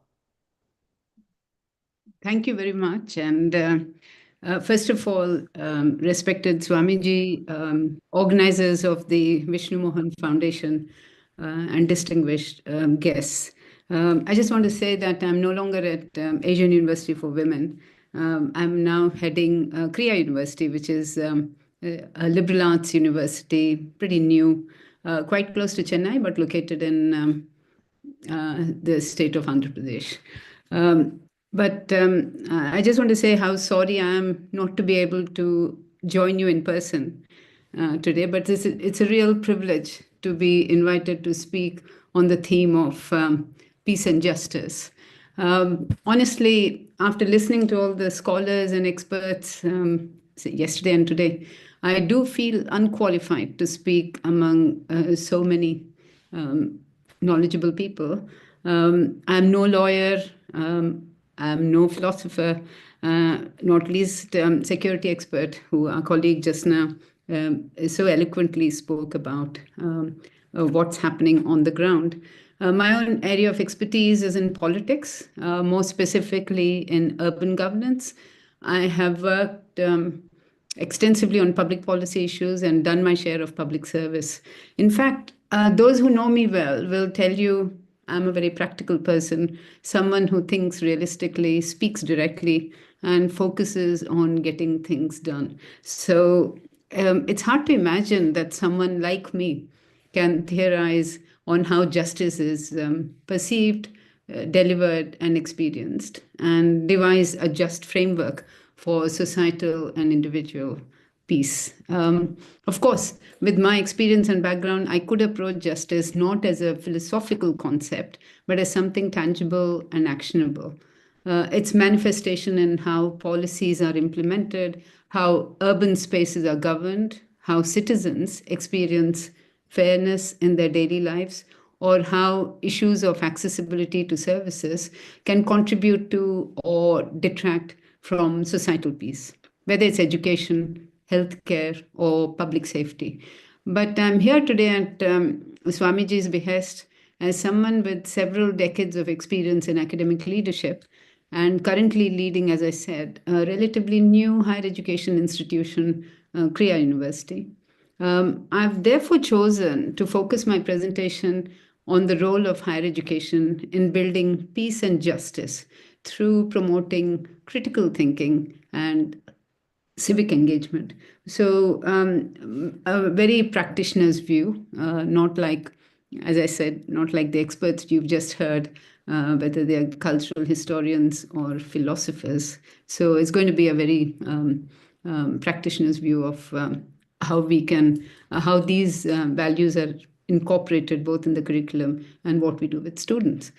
I hope this will be particularly relevant to students who are there today. And I must apologize for not putting up slides. I now realize it will have been a much more focused presentation had I done so. But with 15 minutes, I thought I didn't feel able to prepare some slides. So my apologies. Now, in his letter from Birmingham jail, Martin Luther King called for a positive peace, which is the presence of justice. His conceptual framing of peace as positive was likely influenced by a phrase from 1931 Nobel Peace Prize winner Jane Addams, for whom peace could no longer merely be absence of war. Today, the question is, what would it mean to imagine a world in which peace is not the absence of war, but the presence of justice? From my vantage point of view, here's my response. When teachers and students come together for the common good, we create the conditions for peace and justice in a turbulent world. Even in times such as ours, the existence of the university serves as a reminder of the possibility of both. Goal 16 of the UN's Sustainable Development Charter calls for promoting peaceful and inclusive societies, providing access to justice for all, and building effective, accountable, and inclusive institutions at all levels. Educational institutions play a crucial role in fostering peace and justice. They equip students with the skills essential for building peaceful and resilient communities. Most importantly, they promote critical thinking, empathy and understanding, while addressing inequalities and providing access to justice for all. Let's begin with critical thinking. Edward Glaeser, an American scholar, commented in 1941, he was deeply influenced by John Dewey, who in 1915 wrote a lot on critical thinking, came to be called the father of critical thinking in Western philosophy. Glaeser commented, critical thinking calls for examining any belief or knowledge in the light of the evidence that supports it. An attitude of being disposed in a thoughtful way, the problems and subjects that come within the range of one's experiences. Knowledge of the method of logical inquiry and reasoning, and to reconstruct one's patterns of beliefs based on wider experience. Were we to revisit Glaeser's postulation, he wrote in An Experiment in the Development of Critical Thinking. If we were to revisit what he said today, I wonder if the skills he so meticulously defines are a relic of the past, an antiquated notion applicable only to those who lived in the pre-internet days. Focused attention of the kind critical thinking, I believe, demands seems impossible to achieve in the age of distraction, when I would say mindless scrolling, and forgive me for saying that, on smartphones or Google is the order of the day. I'm sorry if by saying this, I am taking a slightly diametrically opposite view to Sri Keshav Ji, whom we've just heard. It's something that in my mind is hard to come together, critical thinking, and depending on ChatGPT or any other AI tool. And yet every university that exists today and every discipline it houses explicitly or implicitly recognizes critical thinking as essential to the cultivation and advancement of knowledge. We need to think critically, think deep, prepare for life's uncertainties, build resilience in individuals, communities, and nations, and safeguard the world in which we live. Critical thinking involves a vital component, metacognitive awareness, or thinking about thinking. Not so much about what to think, but how to think. Why we think the way we think. I'm pleased to say we at CREA, which is a liberal arts institution, encourage this kind of student-centered learning, problem-posing, lateral thinking-based model of education through what we call interwoven learning, by which students are taught to transcend boundaries which are porous and to think big. Which brings me to the second point. Educational institutions foster empathy and understanding, crucial for building bridges across differences and resolving conflicts peacefully. For this, it's essential to see students as a whole human beings rather than as lifeless sponges soaking up the contents of courses. In the post-pandemic climate, the mental health and well-being of the young is in jeopardy. Those from beleaguered populations and war zones experience trauma, trans and intergenerational. The climate crisis is adversely impacting the well-being of all. We must learn to practice pedagogy that emphasizes social and emotional learning as much as intellectual, EQ as much as IQ. We could apply the same pedagogy to ourselves, showing students self-care and care for the other, rather than telling them to practice either or both. Again, it's something that our distinguished speakers have touched upon in their presentations. Educational institutions are forever exploring effective ways to implement collaborative and peer learning so that students learn to empathize, work with one another, and through debates and controversies to arrive at shared understandings. By teaching students to connect the dots across perspectives and ideological positions, we can cultivate both cognitive and effective empathy, genuine understanding, and over time, develop communitarian models of peace and justice that simultaneously involve care for the individual and the planet. Finally, I think educational institutions play a vital role in addressing systemic inequalities and promoting social justice by providing access to quality education for all. regardless of background or circumstances. By implementing inclusive policies and practices, educational institutions can foster an environment where every student has the opportunity to succeed, irrespective of their socioeconomic status, race, or personal circumstances.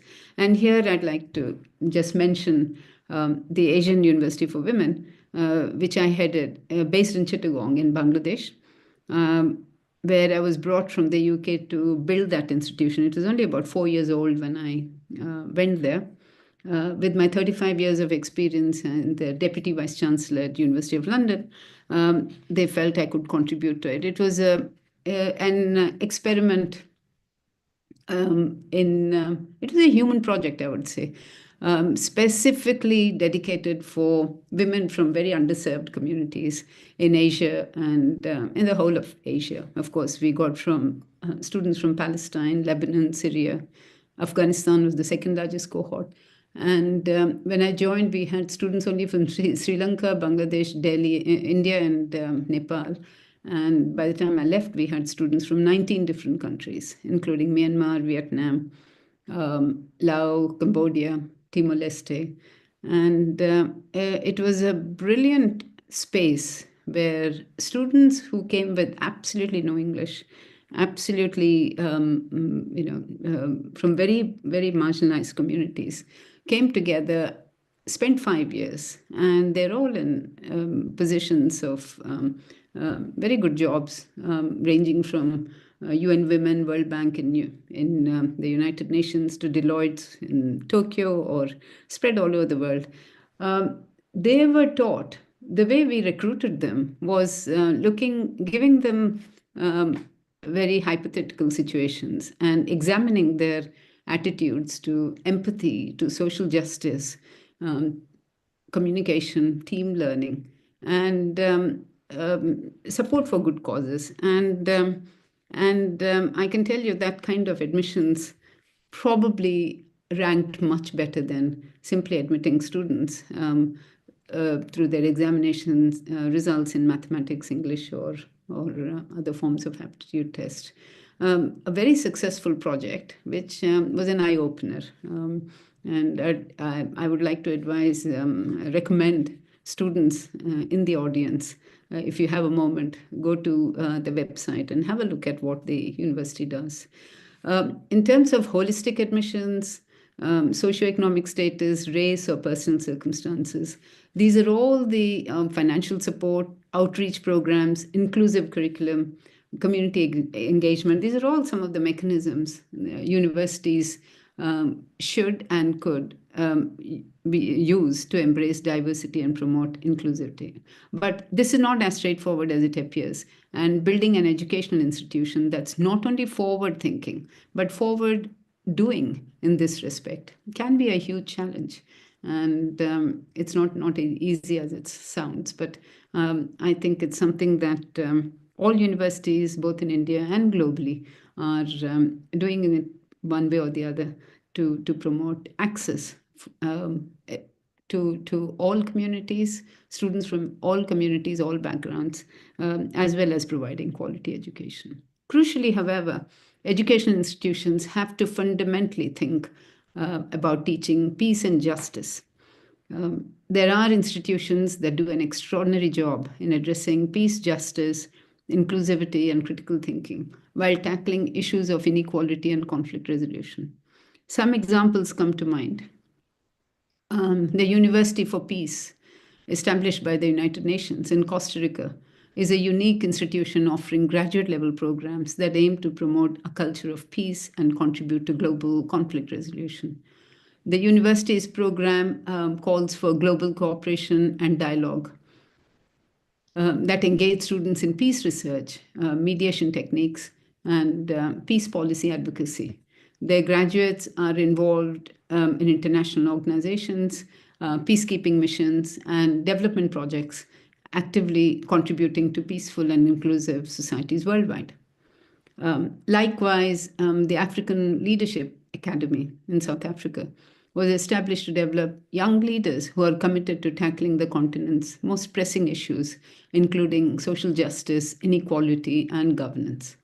The Academy aims to train the next generation of leaders by focusing on entrepreneurial thinking, leadership development, and civic engagement. Similarly, we find a number of restorative justice programs in other parts of the world, New Zealand, Rwanda, Colombia, Sweden, Finland, just to name a few, which are designed to foster conflict resolution and promote a culture of peace and inclusion. The Rwandan government, for example, prioritizes education as a tool for building a cohesive and peaceful society. Peace and reconciliation education is integrated into their education system to foster understanding, tolerance, and mutual respect among young people from diverse ethnic backgrounds. Now, India obviously has a very rich tradition of integrating peace and justice education in its educational framework, drawing from diverse religious philosophies and cultural practices that emphasize nonviolence, tolerance, and social harmony. I'll not repeat many of the examples that our distinguished scholars and speakers just gave, whether from Mahabharata, Upanishads, or other texts.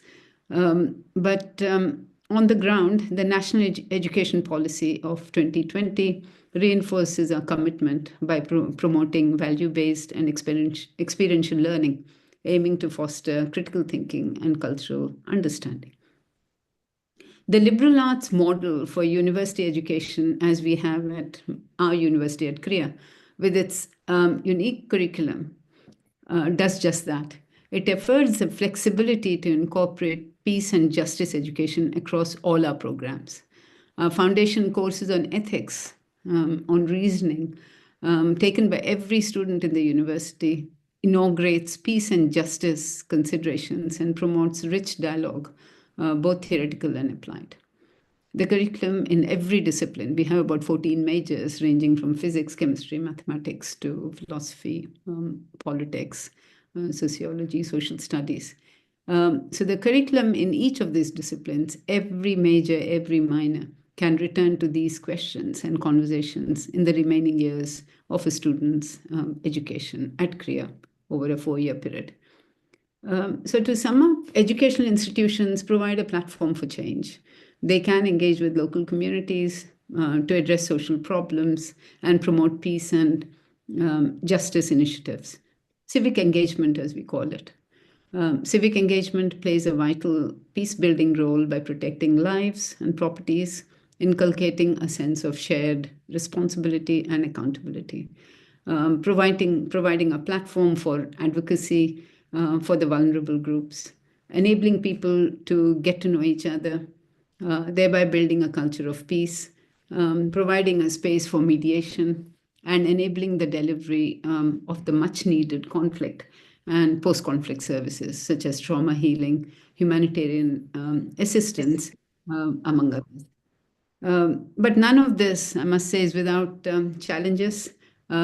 Ideological differences, political opposition, and lack of resources are some of the major obstacles to implementing peace-focused education. And I speak from my experience of leading university here. But yet higher education's role in peace and justice can hardly be disputed, as we've seen through encouraging ethical leadership, critical thinking, and community involvement. Educational institutions can help create a more resilient and just world. Thank you.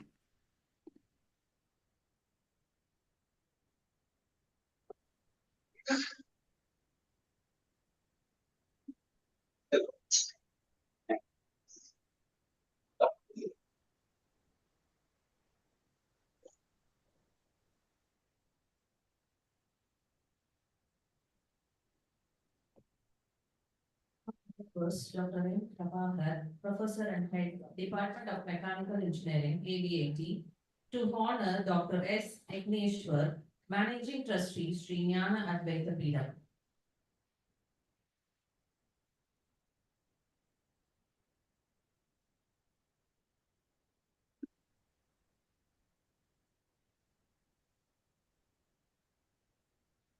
Come forward, sir. First,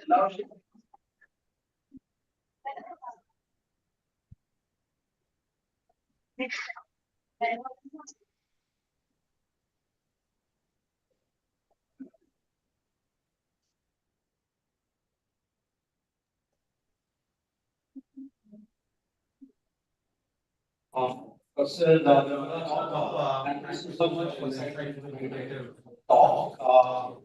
Thank you very much for dialing in from Zoom.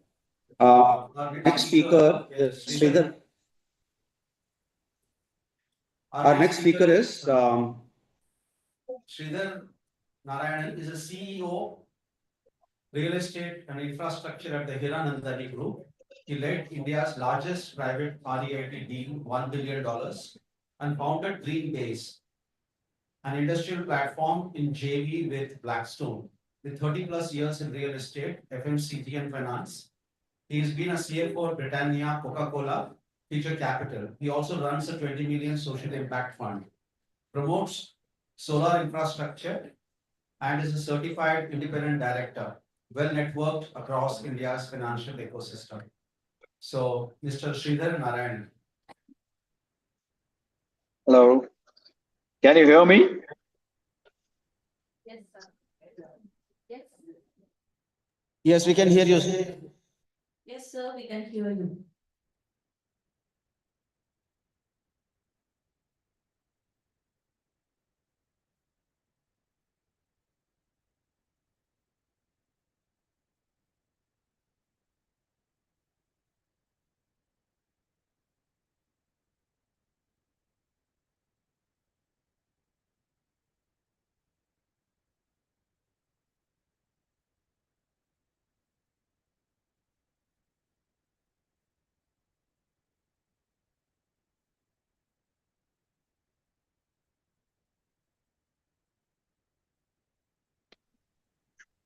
Hello. Yeah. Hello. Am I audible to all of you? Sir, you are audible. Okay. Thank you very much. Thank you, Sri Vishnu Mohan Foundation, Ravi, Sri Hari. My namaskarams to everybody. The theme for this conference this year is Peace is Born of Justice, and can have multiple interpretations to people based on what it means to each person, based on their own lived experiences. Both peace and justice are concepts that are subjective. I mean, everyone has a point of view. So the pursuit of both constitute noble goals, and it will only contribute for the betterment of the humanity, for the society, and for more importantly, for our own selves. I mean, when we start thinking in that context, I think that gives us a huge benefit, not benefit of doubt, to be able to contemplate and work towards that. However, it is very obvious that for peace to prevail, there must be justice, right? Because you react only when you feel it is not just and fair. So for peace to prevail, there must be justice. So only a justice or a peaceful or just society can be peaceful. While on the surface, we can say temporarily across the globe, only a mirage that hides the ground reality, like violence, poverty, distress. It's inevitable that you can permanently have peace without having justice. Why I'm saying this is because we are looking at various global environments, global political systems. But yeah, I mean, it's not as if everybody gets up and goes and does saying that I just want to go out and fight them. So there is a temporary mirage that says that there is peace. But behind that, there is discontent. People are wanting to revolt. People are wanting to rebel. But yes, you can't just go out and revolt and rebel if there is no just cause. So what is true is that violence is less in this century as compared to previous centuries. However, inequality still persists. Either there is inequality in the countries, the economies of the world, there is developed world, underdeveloped world, developing countries, emerging economies. And new threats are always emerging as we speak. So there is always, you cannot be complacent, as these disruptors can actually cause upheavals and lead to anarchy if it's not controlled or managed. To prevent this, what do we need? We need solutions that can help bring about the desired objective. What is the desired objective is what I will try and touch upon. Two such tools that I believe are current and important. I believe education, the topics that I have chosen are role of education in peace building. And the second topic is peace in AI dominated era. All of you must be excited about AI, digital economies, etc. But let me try to weave in these two topics into justice and peace and how we can live normal lives, but can still do small contributions towards bringing about a fair and just environment around us. I will try to elaborate on these topics and try to weave these together. I believe that education starts early. When I say early, it doesn't mean only formal. It is formal and informal education. One can get jnana, as we always say, is more important than dhana. As they say, you can chase Saraswati, Lakshmi will follow. But you keep chasing Lakshmi, Saraswati may take its own time too. Not necessarily that Saraswati will follow. So what I mean is formal and informal learnings and learning from the environment around you, right from the inception stage or a young age, is important for sustainable growth of society. And you can also make peace as an outcome of the learnings that you will go through in this formative stages. Even while one of the topic is challenge to peace in the AI is artificial intelligence dominated era, I will make an argument that AI is enabler and can be also be a force for good, AI for good, and need not necessarily be construed as something dangerous that will eat away jobs, that will increase inequality, and can be a threat to the society. Why I'm saying this is as follows. Now, education is a manifestation of perfection already in a man. I repeat, education is the manifestation of perfection in man. Who says Swami Vivekananda. Again, like with each thing in our life, what constitutes education is subjective because we all have our own views about what should be the syllabus, what should be the topics to be learned. Education does not just mean formal education, which is K-12, graduation, post-graduation, etc. But also informal education you receive from your parents, starting from your parents, family, friends, siblings, and nearby community as you keep growing up, and so on and so forth. Thus, a holistic education you receive from your all this environment is important, which provides both the technical skills, soft skills. What I mean by soft skills, emotive skills, how you process behavior, how you process a thought, all of this becomes important. And these things make you a well-rounded individual who are likely to contribute towards the well-being of society. I want to check once again, am I being clearly audible there or is there any disturbance? You're audible. Okay, thank you. So to explain how education is a tool for peace and justice, let us start by understanding what is the objective here. The objective is to create a just society which promotes inclusivity. You cannot create a society of loners, people who only think about what they think is right. It has to be an inclusive society and equality and harmony. You make an inclusive society, you include everybody, and then create equality and harmony around it with external and internal forces. Obviously, you'll have to deal with it. Education can be a very, I gave the context. Now, why? Education can be a very positive force in multiple ways. I will touch upon two such tools. One is upward education provides you upward social mobility. That means you are scaling up the ladder of success in this world. I'll give you an example. Education is a great leveler in a very unjust society. To explain this, let us take an example that in a developing country like India, the IITs, I was in IIT yesterday, they serve as a very great example of institutes that uplifted status of people and improved their social standing in society. You might have come from the, for example, say a young boy who was from a very poor family, but worked hard, gave competitive exams, and gave his instead of living in urban area, was living in a village area. Somebody contributed, finished his 12th, gave the IIT exams, moved up, studied, got into environmental engineering or computer science and stuff. Again, slogged for 4 years in IIT. People, dream saying, when I get out of IIT, my life will change. I mean, that's true. They have created an institute, for example, like this. Compare these children to, children living in urban areas like Mumbai city, Chennai upmarket, Mumbai, Delhi, who have access to best education, but still maybe they not make it to IIT entrance, etc. Or they are living in a comfortable environment and then still get into IIT.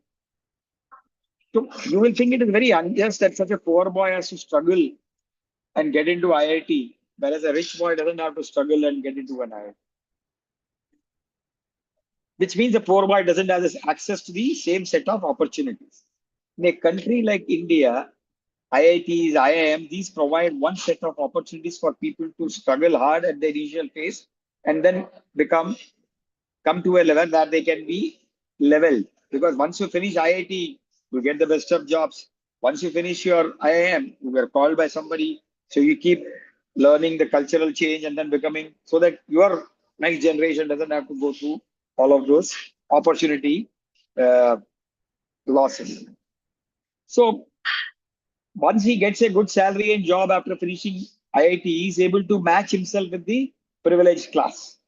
So this is a very good example of how education creates upward social mobility or creates an opportunity for you to go up the social ladder.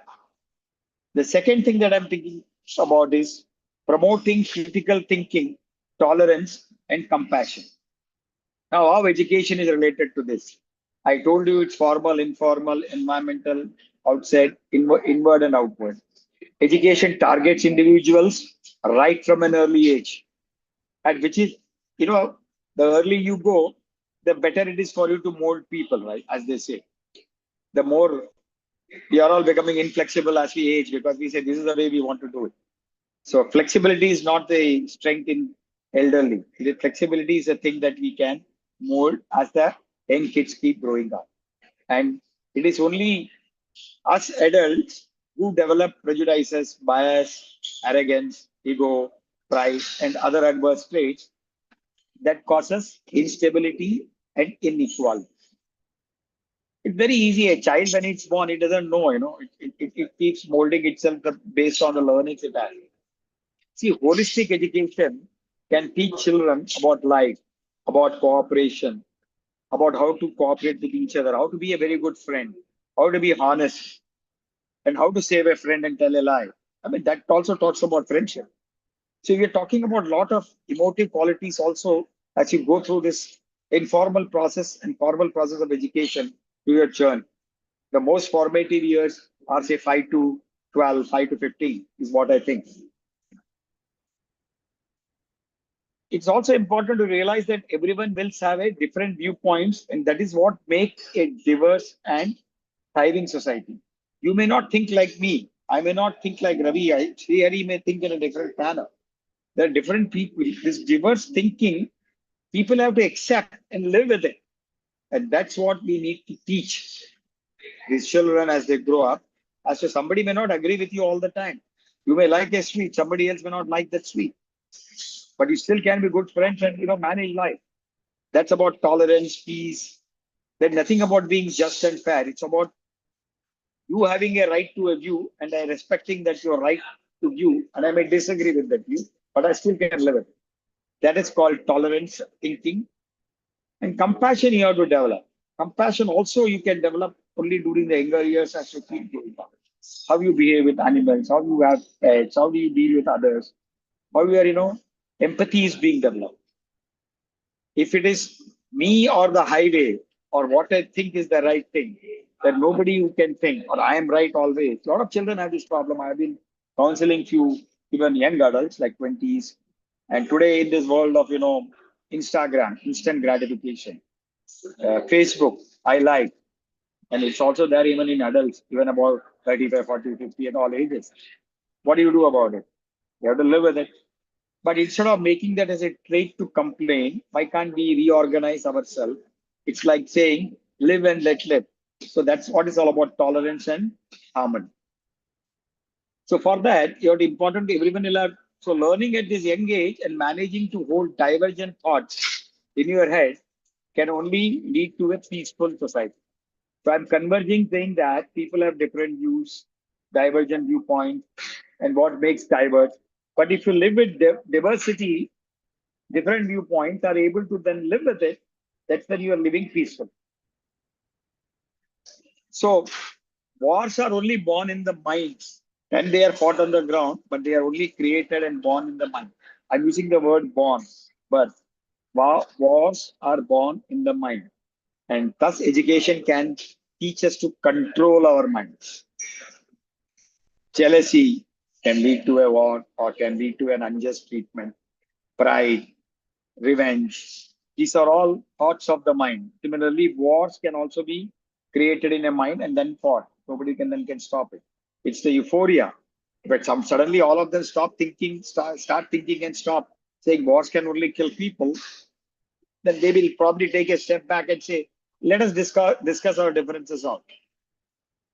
And thus education can teach us to control our minds. That's my point of view from education. It also sensitizes people about issues such as sustainability, global warming, climate change. So you're becoming sensitive to all these issues. Otherwise, we are all in a rat race chasing things. How do we stop, think, take a breath, and say, no, what I'm doing is not right. Maybe it makes me a lot of money, but maybe I'm making money in the right way. But there is something that I'm compromising. Can I let go of a little bit of that material thinking and then say, let me also contribute towards sustainability? Maybe I'll make, instead of $100, I may make $80. Doesn't matter. I'm still making money. So I think education, both formal, informal, to just conclude, and environment and shaping your minds, tolerance, is all towards being contributes towards just and peace and fairness, and also more importantly gives us a peace of mind. We all at least think that we are living the right way. Now I finished the education part of it and its contribution towards peace and fairness and justice. Let me move on to the most interesting topic, artificial intelligence.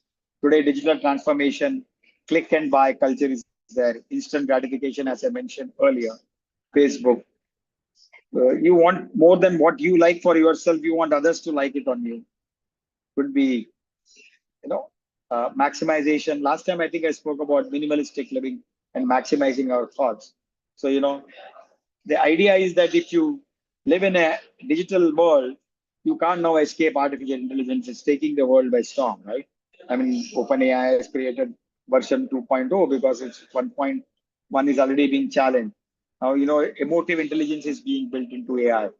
Grok, as Elon Musk has launched, is also can transact on an AI basis emotionally and also can create happiness quotients or react from data. Sridhar, Yeah. sorry to interrupt you. Would you be able to wind up in a few minutes? Yeah, sure. Give me another 5 minutes.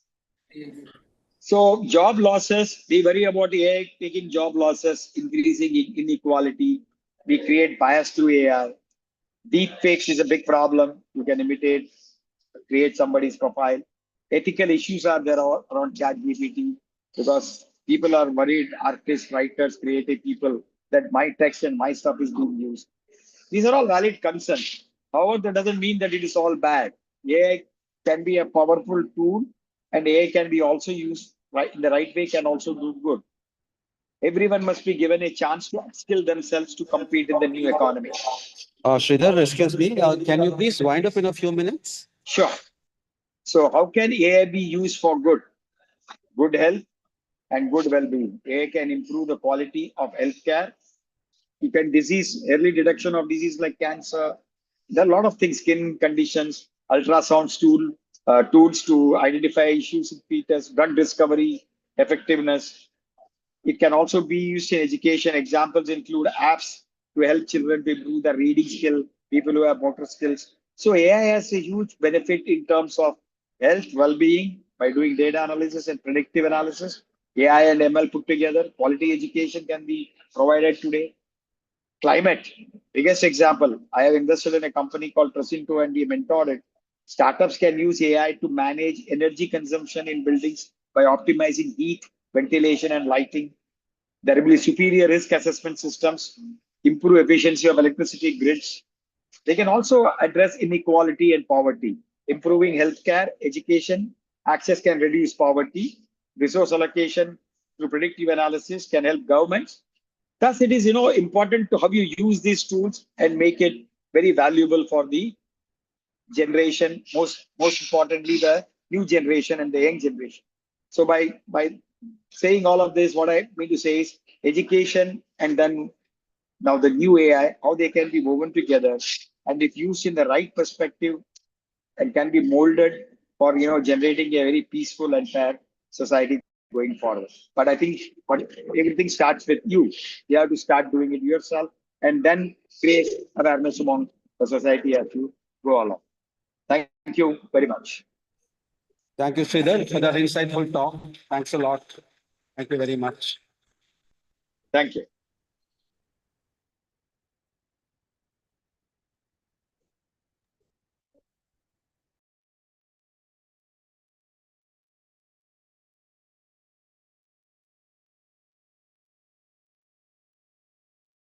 Good evening, everyone.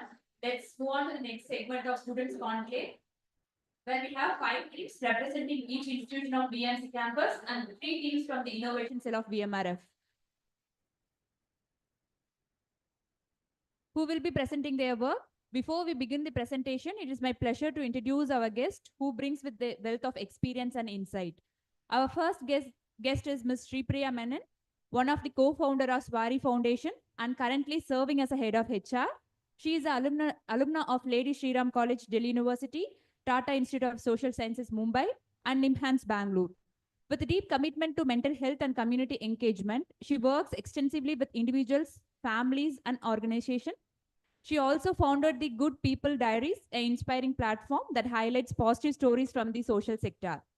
In response to the pandemic, she co-initiated STEP in March 2022, aiming to bridge gaps between mental health service users and providers. She continues to serve as a practicing therapist and active mental health advocate. Our second guest is Mr. Kaustubh, a counseling psychologist whose journey into the world of mental health is after over a decade in family business management, he followed his passion and earned a master's in applied psychology. He is a holistic, mindful approach to his work, currently training in transactional analysis to deepen his therapeutic practice.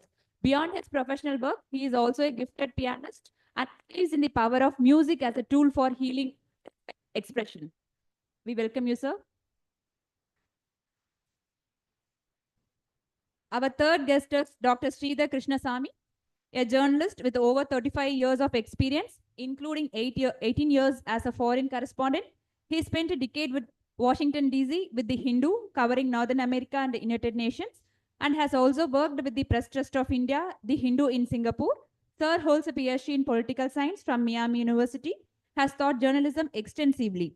He currently serves as a professor at SRM University, Sikkim, and he is also a member and secretary of Indo-Japan Chamber of Commerce and Industry. His insightful contribution to both journalism and international relations have been widely recognized. We welcome you, sir. Also joining us on the panel is my very own mentor, Dr. G. Bhuvaneshwari, Associate Professor of English at Vellore Institute of Technology, BIT, Chennai, and currently working as an Associate Dean of School of Social Sciences and Languages. With over 16 years of experience in academia, she has published 72 research papers and edited books in the area of culture and gender studies. She is also the co-principal investigator of international collaborative projects funded by BIT and Durham University, UK, focusing on maternity health and reproductive care. We welcome you, ma'am.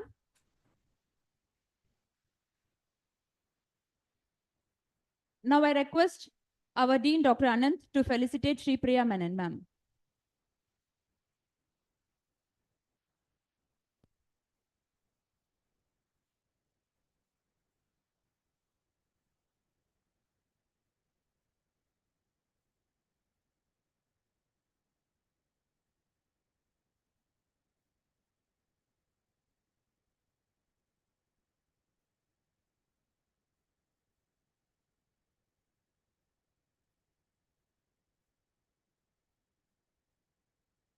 So we request you to honor Kastub also.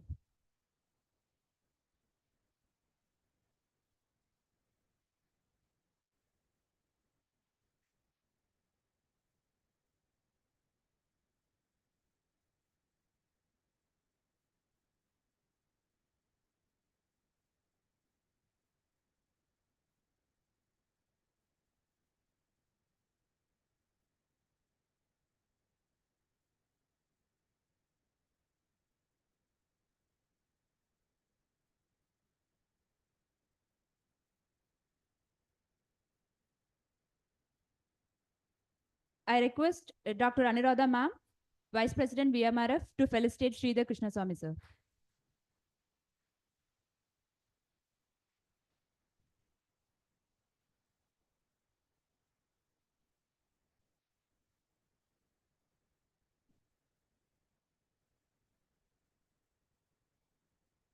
Thank you, ma'am. I request Dr. KK to felicitate Bhuneshwari ma'am.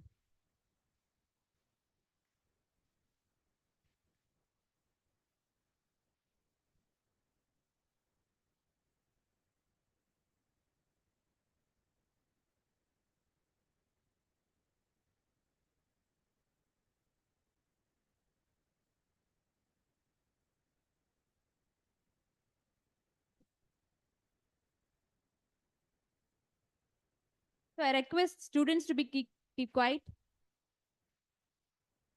So we have two sessions. In the first session, students will present the papers that are aligned with the theme of the conference, that is challenges in achieving justice in post-conflict societies. Totally, we have 5 teams from VMC campus. First one is from AVIT. I request the students to present their work.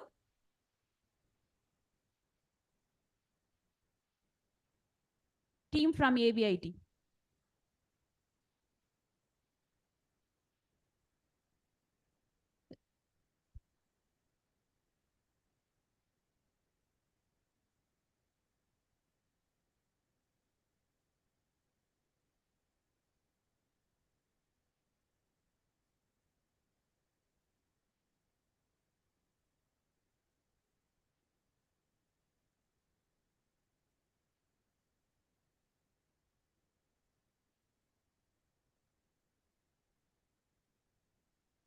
So I request all the presenter to come and occupy the front rows.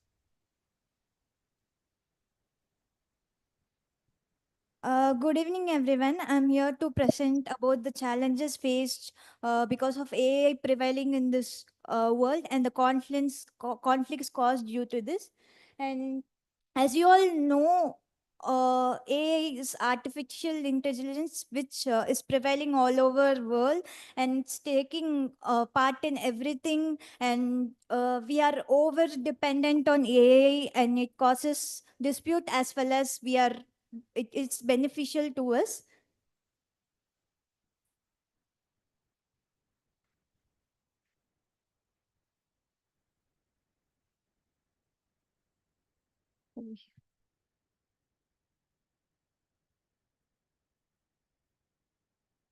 Okay.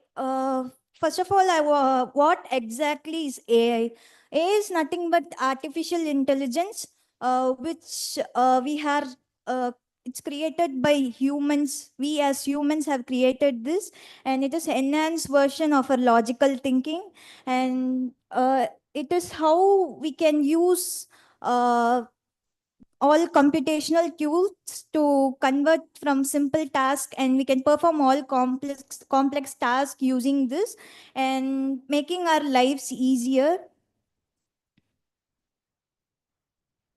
And as you all know, artificial intelligence has been used by many of us in many areas, like day-to-day lives for searching informations. Even it's used in healthcare for diagnostic tools and all. Even though AI is used by everyone, literally for everything, it's been seen as a conflict in many areas. Uh, AI disrupts not only peace among human lives, it also causes lots of dispute among people. And I want to explain what are the conflicts caused by AI. First of all, challenges faced by AI. First is cyber security attacks, threats which is caused by AI. Nowadays, people are relying more on Chat GPT and social apps. Many social apps which could invade our privacy. It could we can trade information, and as we have heard from those seminars, all our privacy has been invaded. Pin codes, datas, and all can be invaded, and you can be used. And economic disparities caused by AI. It could not only invade our privacy, it could also cause dispute between countries. Recently, we have heard we have seen in social media many videos regarding Syria attacks and all those things, dispute between countries. Those videos have been fabricated by AI, which could make people believe. Actually, when these attacks were taking place all over Arab countries and many Israel countries, there was no network connection all over the place where those war took place, but they fabricated those videos and it has been uploaded in many social media apps, and people have believed those actually took place. So AI is a destructive tool, and it could challenge peace. And ethical concern caused by AI. Decision making skills. Ethical AI fails to present accountability, which is we are as we rely more on AI, it could cause job displacement. It could lead to unemployment, and people's cognitive thinking ability will be decreased, and we are relying more on AI. Social impact. As I told, AI is considered as a conflict. It could be used as a destructive tool. A single information that is uploaded could cause a great impact among our society. So AI could cause a great social impact. It would invade privacy, and it could also cause global inequality where when AI is being dominated all over the world, then work done by people will decrease, and there might be dispute among people, and traditional methods which we have been using for so many years will get decreased, and we will rely more on AI. And uh, loss of man work, which is job displacement, as I told already.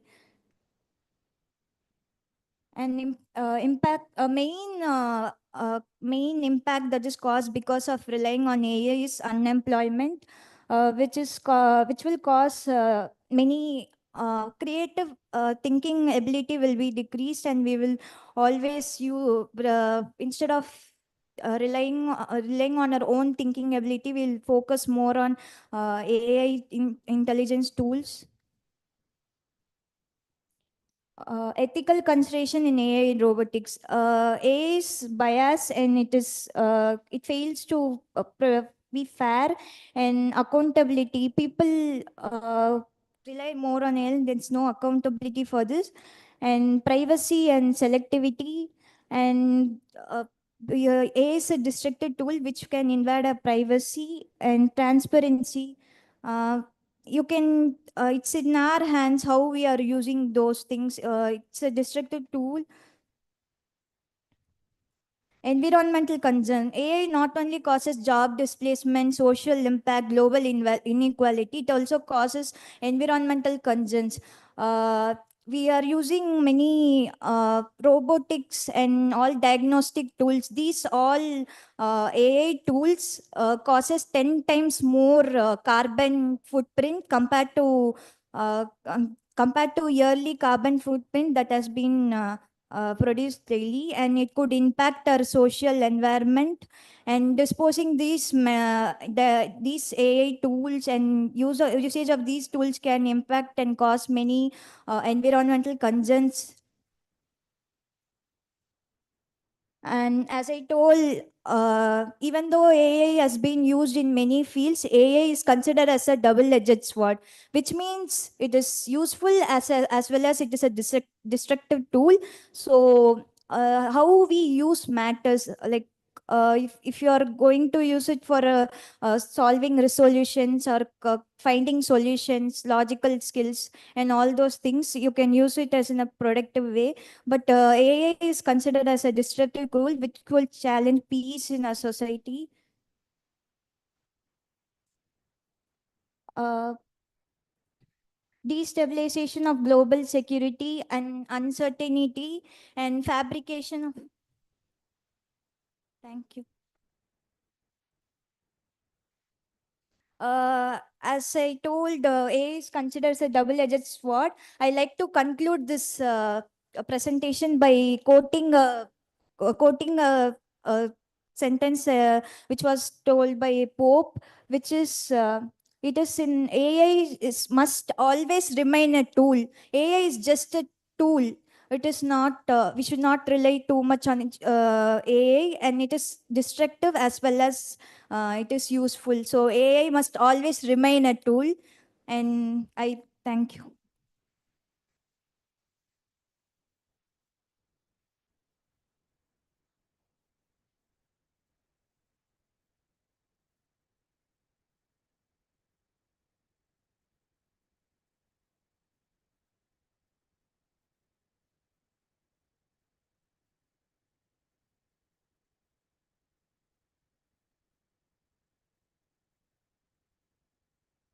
The jury members, if you have any questions, you can ask the presenters.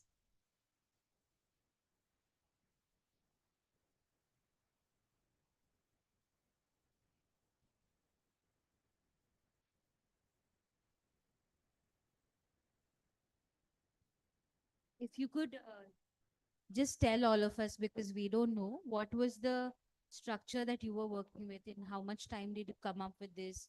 How did you work together as a team? Maybe that will give us some idea as to how you came up with this project and presentation. I request the students to maintain silence. Actually, we are a team of 5 members.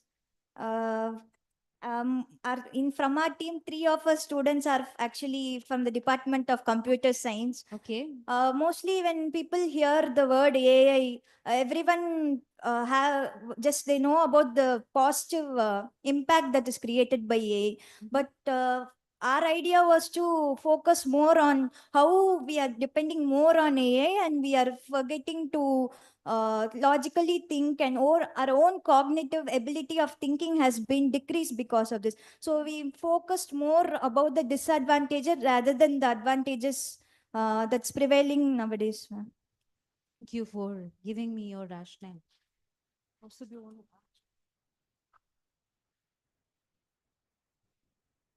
So, how much of AI did you use to generate this data? To be honest, the information we have searched everything is with the help of AI, which is ChatGPT and Meta AI. But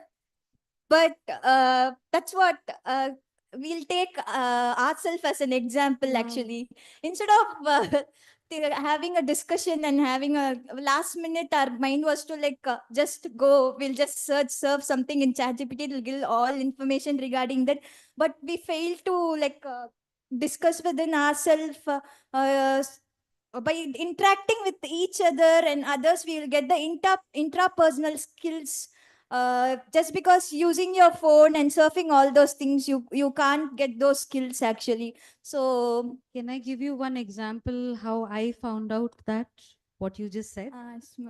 There was a statistic in there which compared the amount of greenhouse gases that are released to a French person. It compared the statistic of greenhouse gases released by a particular company to a French person, which is not an example that you will come up with randomly. It is definitely a data-driven point. Yeah. If I were to ask you, do you know how much greenhouse gases a French citizen might be releasing? We don't know that. It's a machine-based thing. So there is no single grammatical error or a color code violation or anything like that. There is no spelling mistake. But there is a statistic that is so out of context for us that it is for sure short that you have not come up with it. Yeah, so there is no personal touch to it. It is all accurate, but there is no personal touch to it. So the relevance to it, probably the last slide that you prepared of your choice of quoting the Pope or quoting a particular person, that is your choice. That shows your individuality in selecting whose opinions are you going to quote a little bit. So that's why my first question was, how much time did you have to prepare this? If you had very little, you let the AI do the fair share. If you have some time, then you will put in your flair and your distinct, unique way of analyzing things. Thank you for being honest. So that is definitely, a good vouching for your statement. Thank you. Okay, all right. So while I do appreciate your honesty in answering this question, but I still do recommend you to read. And now, as a back task, you can always go back and work on this, not for the presentation sake, and see what difference do you have when you use AI, when you use books to gather knowledge. So you will find interesting answers about yourselves as well. It's a good presentation. Yeah. Good. Thank you, team. Next, we will have VMLS.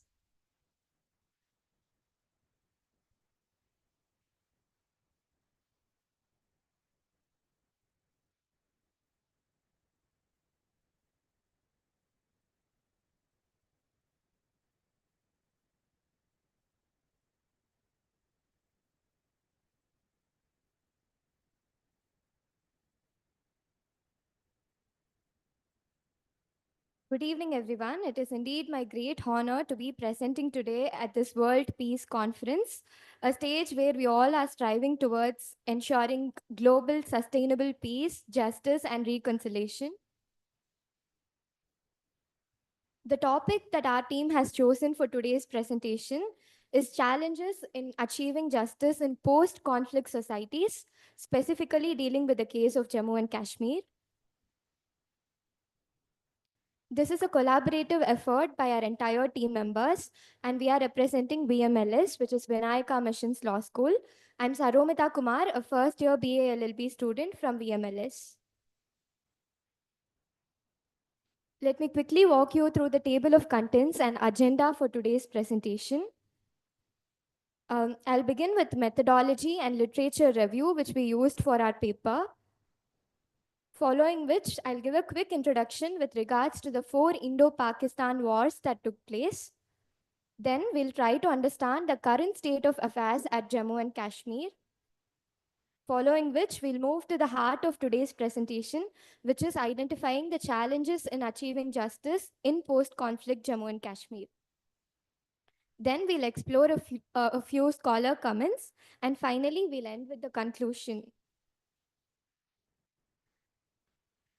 As a law student, our primary goal, duty, and responsibility is to ensure that justice is accessible and is delivered to each and every one of the citizens, and that too specifically to those whose rights have already been violated.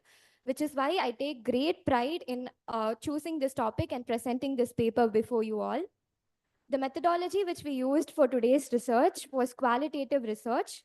We relied extensively on non-numerical data and analyzed those. We studied a variety of lectures, scholar comments, and all those to gather our data and present this paper before you all. We relied extensively on literature review. Ms. Brinda Grover's lecture named From Legal Immunity to Impunity helped us in identifying the challenges in post-conflict Jammu and Kashmir. And Mr. Lawrence Ziring's book, Pakistan in the 20th Century, helped us to gather data with regards to the Indo-Pakistan wars that took place. To understand the present, it is very much important to have a good knowledge about the past. Jammu and Kashmir has been central to 4 Indo-Pakistan wars till now. The first war which took place was in the year 1947 to 48. It was the first Kashmir War. The second war was the second Kashmir War. And the third war was in the year 1971, which was the Bangladesh Liberation War. Finally, the most recent war took place in the year 1999, which was the Kargil War. Let me quickly run through each of these wars and explain their significance in shaping Jammu and Kashmir's conflict. The first war, which took place in the year 1947, was during the time of partition between India and Pakistan. This war ended in a UN-mediated ceasefire, and also line of control was established post this conflict. The second war, which took place, was in the year 1965.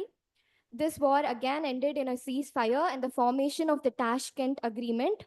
However, no proper resolution was formulated post this war. The third war, which took place, was in the year 1971, which was primarily focused on Bangladesh's liberation, which was then East Pakistan. India won decisively in this war. And finally, the 1999 Kargil War is a very famous war which took place, wherein Pakistanis infiltrated into Indian territory and India retaliated. Again, this war too ended under enormous international diplomatic pressure. Now that we have a fair understanding of the past, let's move on to the present and try to understand the current state of affairs at Jammu and Kashmir. In the year 2019, Article 370, which gave a special status to Jammu and Kashmir, was abrogated. Before that, Jammu and Kashmir was a single state, but post that, Jammu and Kashmir as a state was divided into 2 union territories. One is Ladakh and the other one is Jammu and Kashmir. While there have been several developments in infrastructure and tourism, there are also some serious concerns and challenges which needs to be addressed. Like, for example, marginalized communities are facing a lot of challenges. There is an uneven access to justice. Increased military presence is also a serious concern. And all these concerns must be properly addressed to ensure that peace truly prevails. Now let's move on to the heart of today's presentation, which is identifying the challenges in achieving justice in post-conflict Jammu and Kashmir. We have categorized the challenges into 3 categories: legal, political, and economic challenges. I'll be delving into each of these dimensions in detail. The first type of challenge is the legal challenges. The legal system in Jammu and Kashmir itself hinders justice to a large extent.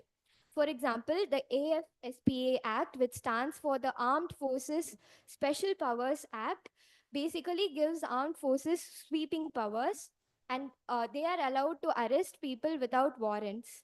So this gives civilians a lack of trust, and civilians suffer a lot because of this. Another act is the PSA, which stands for Public Safety Act, which allows law enforcing bodies to detain civilians without any warrants and also without any trials. They are detained for several months and sometimes even years without even getting a proper chance to voice out their opinion and tell their side of the story. There is also issues with regards to the justice, with regards to uneven access to justice to the civilians at Jammu and Kashmir, because there are delays in the justice system and there is poor legal aid as well, which adds to this issue. And the most important issue here is that there There is a lack of a proper and a formal truth and reconciliation process for the civilians of Jammu and Kashmir, which is actually quite unlike and different from other post-conflict societies such as South Africa. Moving on to the political challenges, right from the year 2019 up until 2024, Jammu and Kashmir did not have proper elections, and Jammu and Kashmir was ruled under the central government. This is a primary issue because the citizens were not properly represented by the government, were not properly represented, and their voice was not put forth. Another challenge is also the economic challenges. Any country at war will definitely face economic challenges. Same is the case with Jammu and Kashmir, which has been central to around 4 Indo-Pakistan wars. Several scholars have commented on this issue as well. To conclude, peace is not just the absence of war, but the presence of justice. A country at war, but where justice is ensured, will definitely be at peace. Whenever justice is present, peace automatically follows. And this is not just the case of Jammu and Kashmir, but the case of every other post-conflict society there is. Thank you all for listening patiently.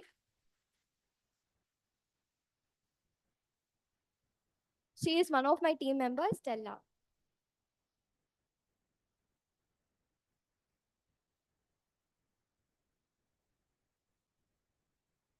The jury members, if you have any Q&A, you can ask.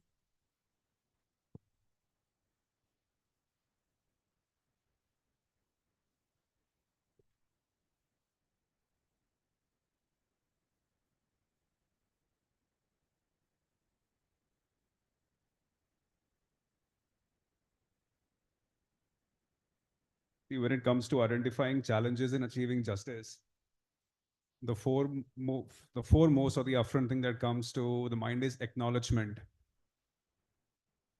Was this mentioned anywhere in your presentation, in any of the challenges? Acknowledgement.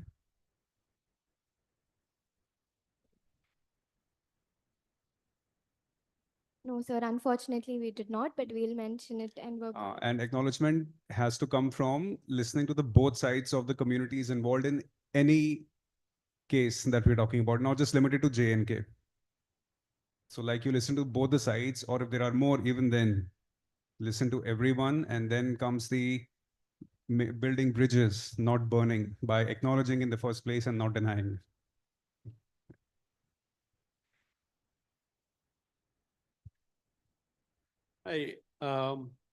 It's a good presentation, no doubt, but taking a little different than what my friend has said. You need two hands to clap, right? You can't clap with one hand. And that goes for peace also. So when he said acknowledgement, the other, at least one of the two, I'm not mentioning any names here, somebody has to acknowledge that there is a problem, right? Otherwise, you'll be left with nothing. It's just not the case with Jammu and Kashmir. You take the Ukraine conflict, for example, right? Does Russia or Ukraine acknowledge that there is a problem? I don't think so. That's why what happens, as a journalist, I can tell you, is that these two countries will keep talking. And they'll keep talking. And they'll keep talking. See, because basically nobody is willing to acknowledge that there is a problem. And when you acknowledge there is a problem, that means indirectly or directly, you will have to find a solution. Okay, that's the problem with India, Pakistan. That's the problem with all conflicts all over the world. Thank you. Thank you all. I do not have a question, but I do appreciate the way you have presented, especially the economic and political concerns. It was a neat presentation. Thank you.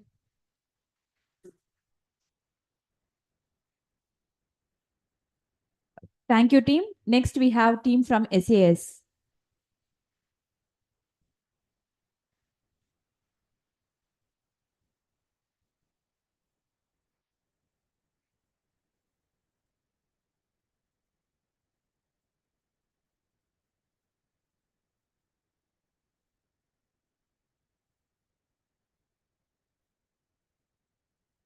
Every war is a war against children. The quote said by Eglet and Jeb.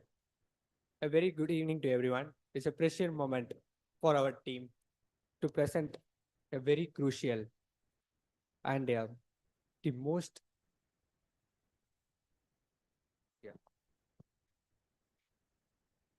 we are here to present with you today about the topic of impact of armed conflict on children. My friend, you're taller. You have to put the mic up near your mouth, not down. Is it audible, everyone, now? Yeah. Okay, shall I begin from the start? If no issues. Okay. Every war is a war against children, said by Eagleton Jeb. The quotes highlights that the children are the primary victims of the war and the conflicts. Today, our team will be presenting you the topic impact of armed conflict on children. First of all, what is an armed conflict? There are two types of armed conflict. International armed conflict, the conflict between two countries or more than two countries. Example like Russia-Ukraine war, which recently happened, and non-international armed conflict, the conflict between internally in a country like Taliban overtaking the Afghanistan government, which happened. In both the cases, the children are the primary victims who are the most vulnerable groups who gets affected. Okay, now out of the box for a moment. In most of our homes, our mom cooks us the food, right? Yeah. Food which is very delicious and which cannot be rematched by any of the chefs in the world. And our parents are our backbones for our development, and they work hardly for our success. But not in the case of other countries. In the country South Sudan, where more than 100 children who lost their parents were forcibly recruited by the defense forces to work as a chef, cooks, and bodyguards for their commanders. And in Somalia, the country where more than thousands of children were recruited by Al-Shabaab, a force to combat in civil wars. Is it right? In the age where children should hold toys and pens, they are forced to carry guns, weapons, and fight. Is it right? To discuss about these impacts, we have our team, which will be discussing the impacts of the armed conflicts. Now, my team will continue. We first discuss about physical and psychological trauma. In Iraq and Afghanistan, the most common physical injuries children endure are the results of blast and bullet wounds. Unlike adults, children's bodies are more fragile. They are likely to sustain multiple injuries. This includes burns, severe head and neck injuries, and penetrating head trauma. The system review of over 8,000 war-exposed children revealed staggering figure. 47 were suffer from PTSD called post-traumatic stress disorder, and 43 are show of depression. 47 exhibit symptoms of anxiety. Children of old 6 to 8 years are not spared. They often display increased anxiety, fear, excessive crying, temper tantrums, and sleep disturbances. Many show psychotic symptoms like stomachache and interrupted irregular bowel movements, and significant changes in behavior like unusual aggressiveness and unusual withdrawal. PTSD, the response of extreme stress and trauma. We can see the two unique symptoms in PTSD are derealization and depersonalization. Derealization is the feeling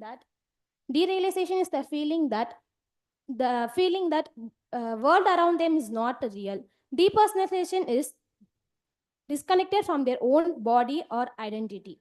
Next, we look into Next, we look into disruption of education. According to UN reports and the study titled Education and Armed Conflict, Protection, Prevention and Access, consequences of war on education is alarming. In 2021, 5% in 2021, UNO reports 5% increase in attacks on schools and hospitals. 475 attacks on schools, 299 incidents of military use of school buildings. In 2020 to 2021, over 9,000 students and educators were arrested, abducted, and injured or killed during the attack on educational buildings. Schools are not only the buildings, they are sanctuaries of hope. But due to these conflicts, they were changed into military bases, recruitment centers, and targets of ideological violence. The result is complete breakdown of learning environment. So trauma and violence interrupt cognitive development and social growth of the children. It leads to loss of support, loss of structure, loss of hope. Thus, economic loss is not only the economic loss. It affects directly the children's future. So children lost their future. So pain of the displacement and family separation is not, we can't tolerate. So my teammate will explain about the next.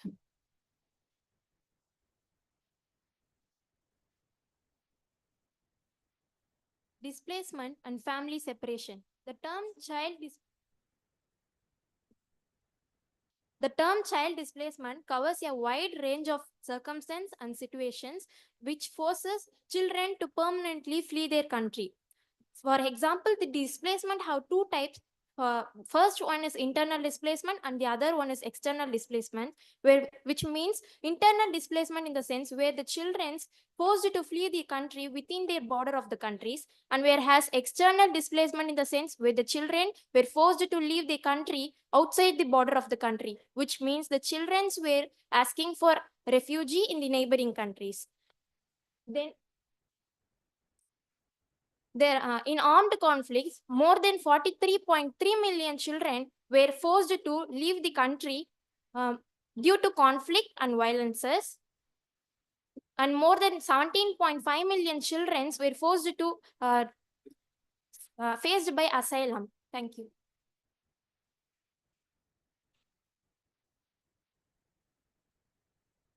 As we now move to the loss of identity and cultural roots, armed conflicts have devastating consequences, especially for children. The loss of identity causes child recruitment and displacement. Most of children were recruited.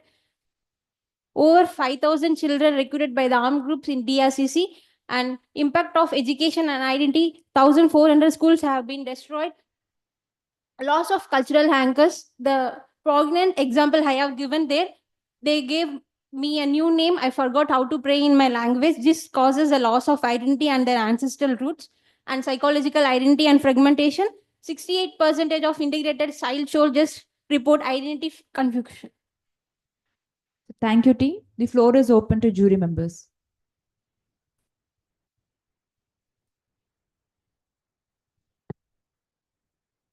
I think you have brought out the central aspect of any conflict.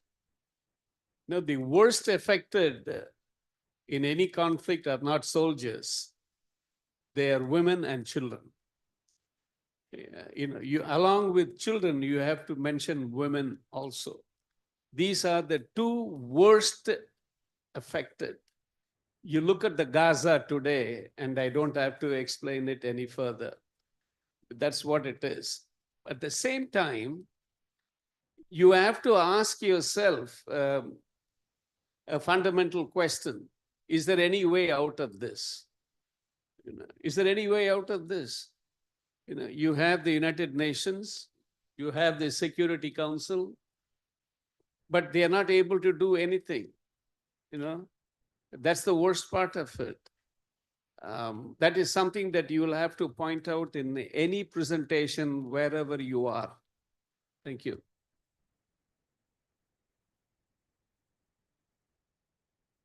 Thank you for your suggestion, sir. I think I really like the way that every member of your team made a presentation and they had something to say about the topic. We have to conclude some of the points of late, ma'am. Sorry? My teammate wants to share about the conclusion part, ma'am. Shall we? Still your Yeah, ma'am. presentation is Yeah, left. ma'am. Okay, Yes, please sir. go Yes, ma'am. ahead. Okay. But I like the fact that you attempted to include everybody, is what I'm saying. And also the fact that there are several things that you try to put in data through. And I think we both were discussing about how you should be showing your sources. If you've gone through the labor of finding data and pulling it out, it helps. The school attacks, the number of school attacks, etc. Where was this from, or which schools are you talking about?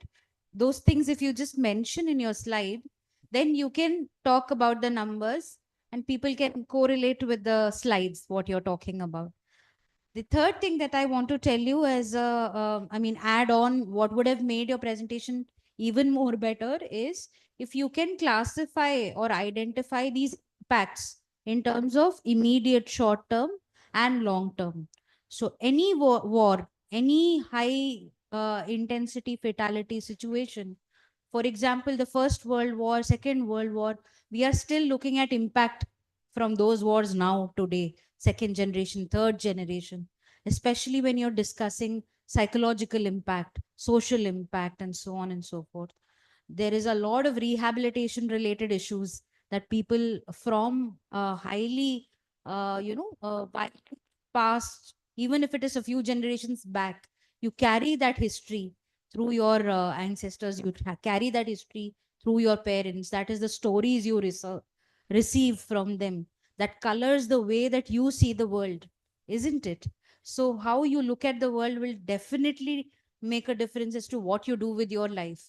So that again completely changes the picture. If you're talking about neurobiology of what conflict does to a child, it completely takes away their future abilities to form language, to form good relationships. There's intense lack of trust in the world and how the world is actually not a safe place for me anymore. And therefore, the other things also that you mentioned, identity confusion, etc. So it's more of a interconnected picture. There are a lot of things that are predisposing factors for a child's health, and that goes on well into adolescence and adulthood. So I think you made a really genuine attempt, and I really liked it, the way that you presented it. I think you can build, if you put in a little bit more effort, it can be a very good paper that you can present in other conferences and take it further and retain your uh, equal participation and teamwork. So good job. Thank you.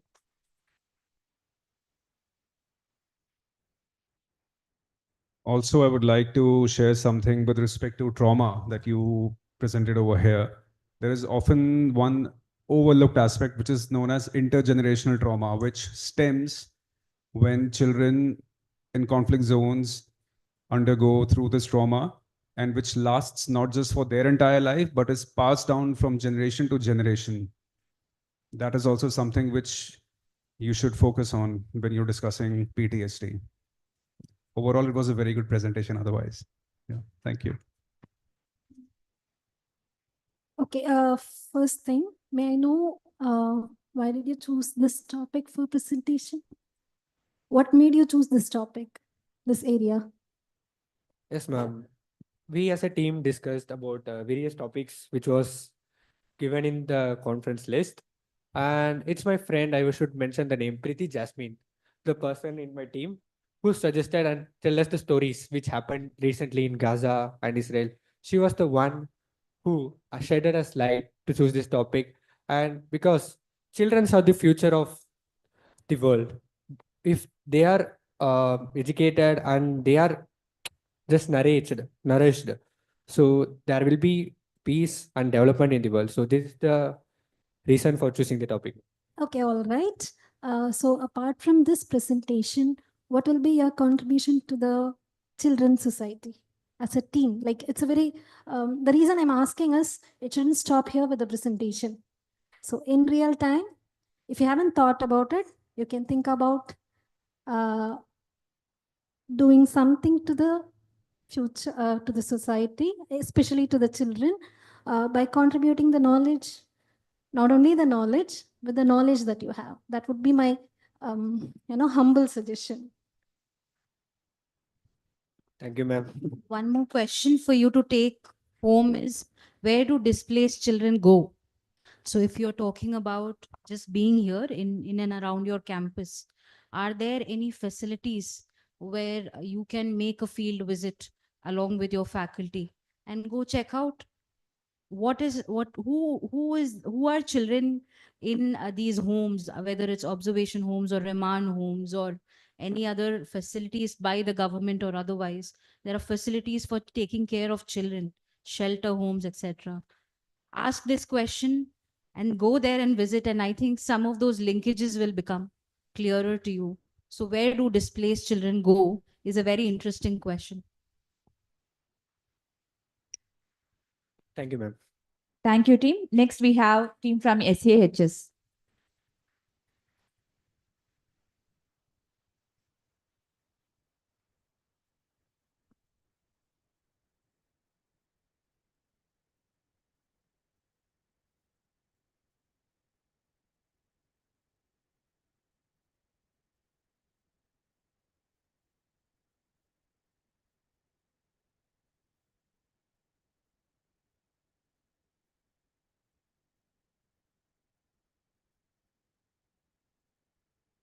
Good evening, one and all present here. It's very honored to present this before all the dignitaries. As of 2024, the ACLED Conflict Index reported a staggering 25% increase in political violence events compared to 2023. What do you say? Will it increase or what? What will be the best solution? Welcome you all for the psychological approach in conclave of peace and reconciliation. So thank you for making this platform for us.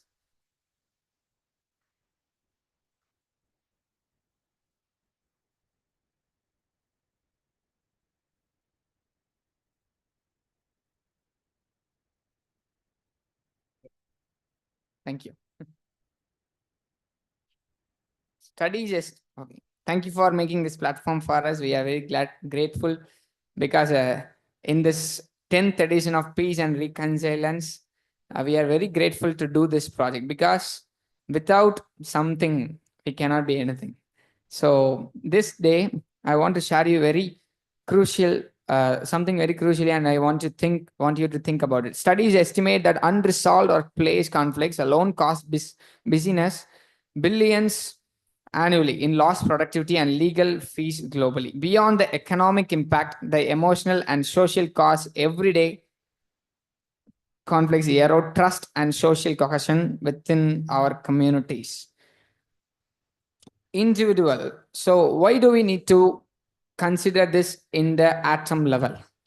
Even you give the medication to the body, it will not work directly on the organ, not even in the tissues. It will directly go to at the cellular level and it will start reacting. So better to make agreements. So we made this topic at beyond treaties.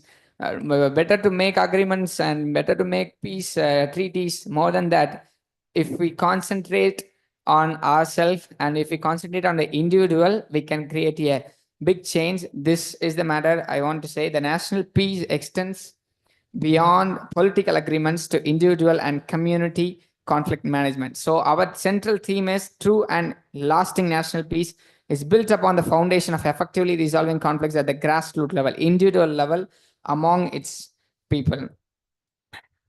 நம்ம எதை செய்தாலும் எவ்வளவு செய்கிறோன்றது இல்லை, நம்ம எதை செஞ்சாலும் எப்படி செய்கிறோன்றது ரொம்ப முக்கியமான விஷயம். Nowadays our actions exceeds words, but is it creating peace? That's what we need to look about. Our actions exceeds words sometimes, but today anything that born of justice, anything that born of peace cultivates peace. If it not, it produces just temporary solutions.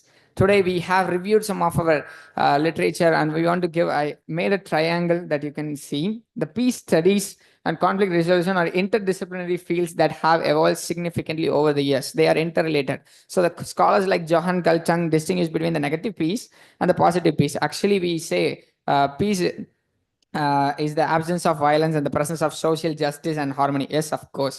But still, we can neglect something. but we need to pursue something to attain the peace, that which is our goal.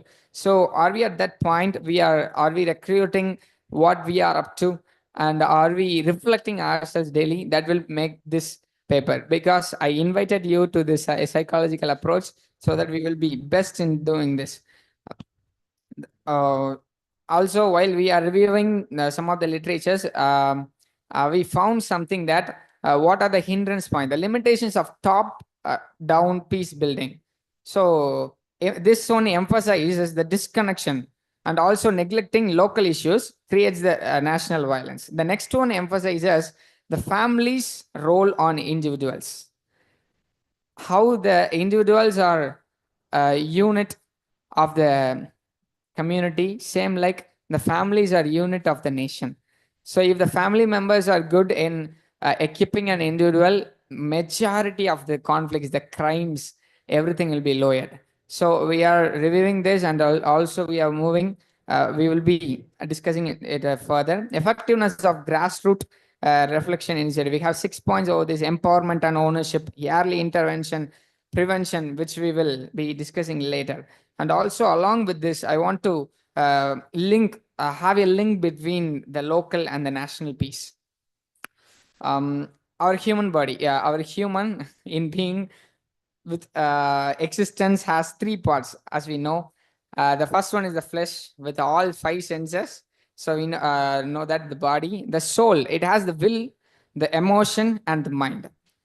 As this is a psychological approach, we are concentrating on this realm, the soul realm, so that we can promote peace. Another one is the spiritual realm, so that connects with the God. So today, the cognitive biases such as in-group favoritism and perception fuel local tensions, if it left unaddressed, can be exploited nationally. Intense local emotions like fear and anger can trigger cycles of violence that transcend local boundaries. So what is the methodology we use here is conceptual analysis. It involves analyzing existing research on peace building. Example, I already told that Galton, he's a scholar, we analyze that, and also very practical example, that is Kudumbashri initiative. We did a case study on that, which is an initiative in Kerala. It produces women empowerment. So each and every woman empowered in a society, community, they become very blessing to the society. A particular information, if I need to say, in the Wayanad conflict, in the Wayanad disaster, this team alone, the women empowerment team alone, they contributed around 22 crores to the CM of Kerala. See, a personal individual, if they transform, they can transform the community. That's what I need to say. Yeah. So we are, as the time is very crucial, I am going a little fast. So how can, let me put you a solution. For you and your neighbor, there is a conflict between the noise. When you are listening or meditating or sleeping something, he is putting a sound bar on your head and it is like a booming. What will you do? Will you directly call the police or do something? Make it a conflict. Better, shall I tell something? If you get a box of laddu and go to his house, treat him. And if you say this, this really concerns me, would you like to do that? So what I need to say is, personal responsibilities empowers when you are in the peaceful condition. So how that much is the peace is essential in an individual to transform the community. Without this, we cannot go for the national peace and the national conflicts. Everything starts with an individual. Ownership and responsibility automates when peace prevails in an individual. So it is necessary to look in this realm. Early intervention and prevention, addressing conflicts at their nation stage. A lot of schools nowadays, they are implementing mediation programs. If there are 2 members, they are fighting, they are making them sit, the students, and they are asking, making them to be open-minded and share their perspectives. Wow, what a good idea they had. So today in colleges and everywhere where need, if they are in, going to court may produce some judgment and you can live, one party can live peacefully. But the mediation can make both the parties leave the hall very peacefully. So what do we aim for? Do we aim for judgment or do we aim for the peace? If we are in consider about the peace, then we need to go for the mediation, the building empathy and understanding. The conflict resolution skills foster this restorative justice circle, which is very essential. So, do you think will it be effective? I can say yes. Conflict resolution skills. It produces empathy. What is empathy? Putting ours in others' shoes. Solves 50% of our problems. So this will be effective when it is at the individual level. Culturally relevant and sustainable solutions, as we all know, local solutions are often better tailored to the specific context and therefore more likely to be accepted and sustained by the community. And also strengthening social fabric and resilience.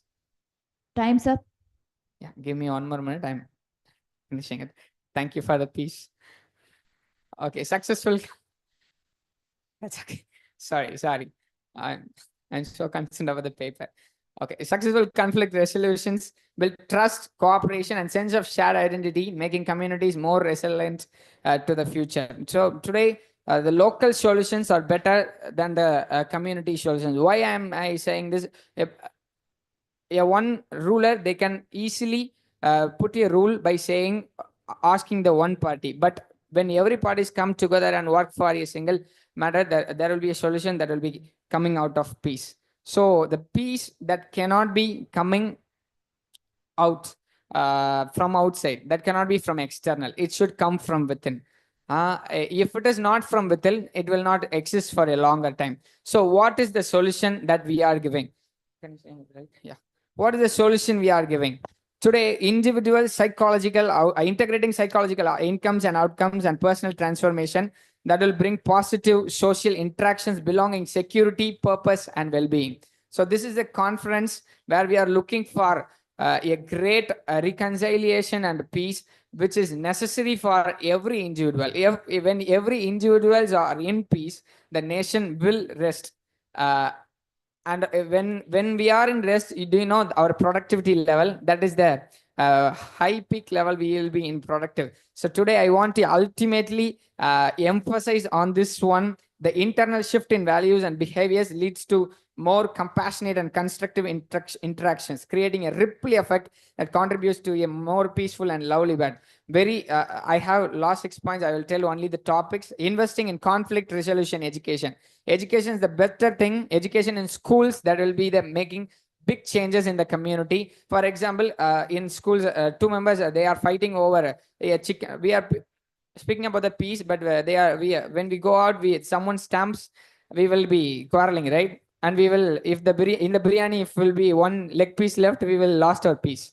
Is it true or not? So today, practically in schools, the teachers, if sits in front and another teacher sits, if they show the sympathy and they break the biryani or what they have into two, the same the schools, the students do. Thank you, team. Thank you. And second, I'm just the topics. Sorry for that, but truly establishing community mediation centers and structures. This will be problem solving mediation between the counselors and everyone. So the initiative that we can have is we can have a medical staffs promoting this, the promoting and restorative justice practices. Enhanced perspective is fostering the relationship. Truly, I want to thank the team because this 24 paper that that presentation is of research that cannot be done alone, because they have effectiveness and also the solution. They worked a lot on examples, the current examples. I really thank the team. Justice that cannot be promoted to peace. If it is not promoting justice, it is not promoting us to peace, then it will promote us to fear, which will fail soon. Supporting local peace initiatives is one of our solutions. Fostering a culture of dialogue and empathy. See, I can teach for 7 hours and speak about peace for 7 hours here, and I go home quarrel with my parents. That's the worst part I have. I cannot be an individual like that, hypocrite. So the peace starts from within. Culture of dialogue and empathy. What you monitor in you? Are you monitoring the inputs that is coming in and going out? What you see, you will reflect. If you are not watching the good cinemas, if you are not watching what is going inside of you, you will not end up good. So the matter is to be in the good perspective, be with good perspective, friends. The last thing I want to conclude is integrating conflict sensitivity into development programs. The conclusion is, I reached the conclusion. Thank you for that. Thank you for holding your peace. Thank you, team. The floor is open to jury members. I like the very first slide of yours, the introduction. The first slide, can you just play only the first page? The first thing. The title, in fact, the title. So the very first letter P has a heart in it that says it, love is peace. I don't know if you have intentionally done that, but it's really good. And second thing I would like to appreciate you is for never stop saying right things, even somebody stops you. That's what you have proved. Instead of focusing on the first, the literature review and all that, you could have given the last 6 points because they are, key elements of it. That's all from my side. Thank you. Thank you so much.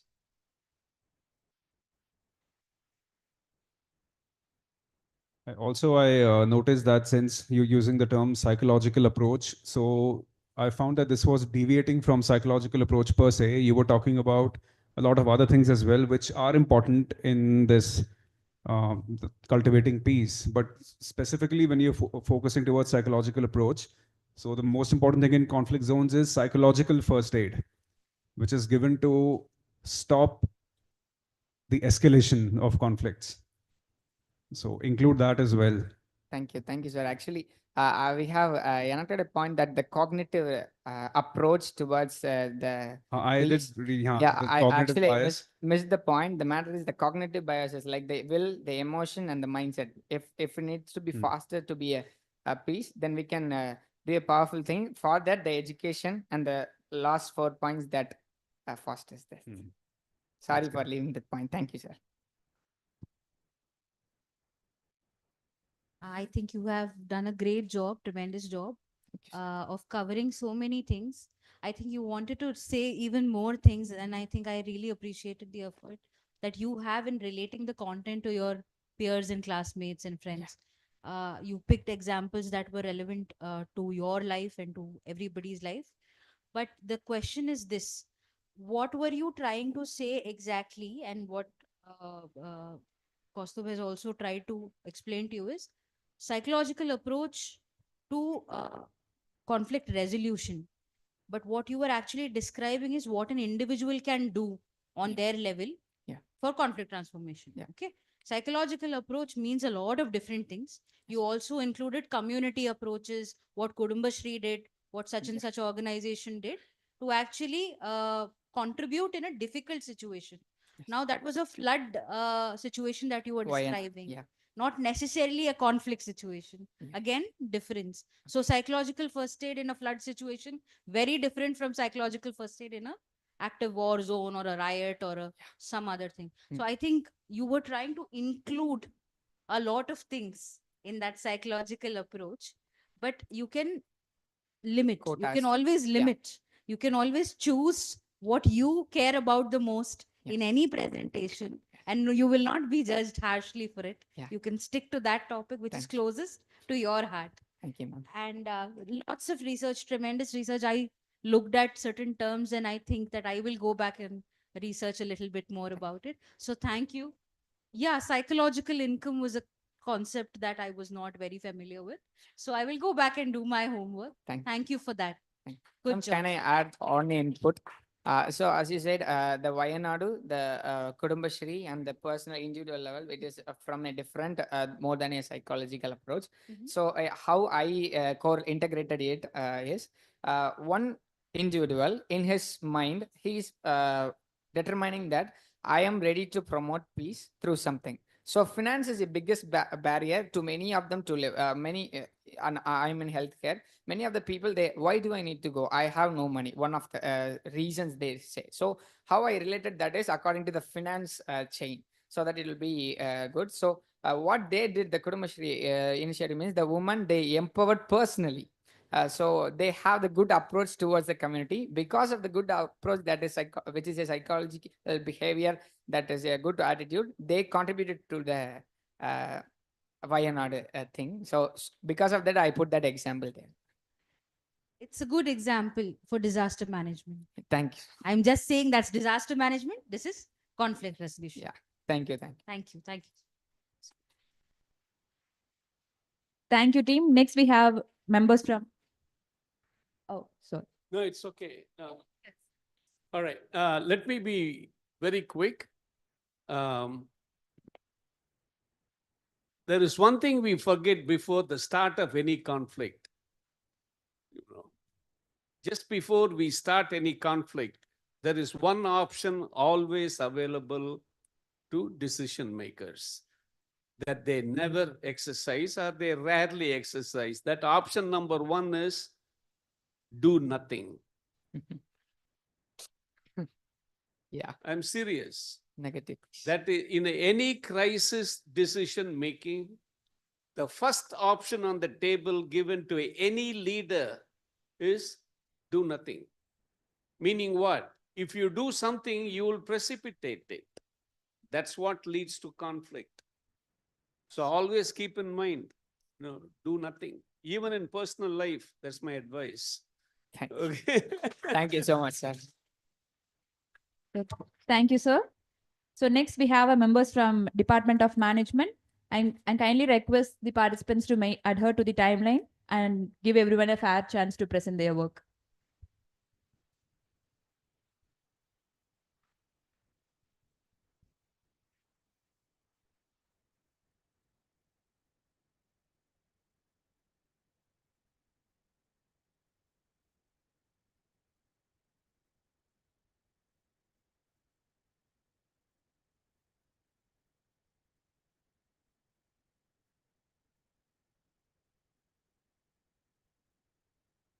Before we begin, let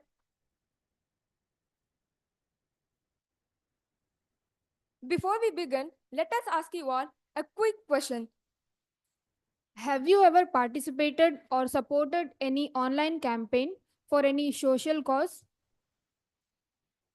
Also, have you ever thought how a simple post, a hashtag, or even a short video on social media can reach millions and even create a movement? Yes, that's the power of social media today, a tool that can break silence, build peace, and bringing justice. A very good evening, everyone present here. I am Gayatri, and with me is my teammate and co-presenter, Miss Aarti.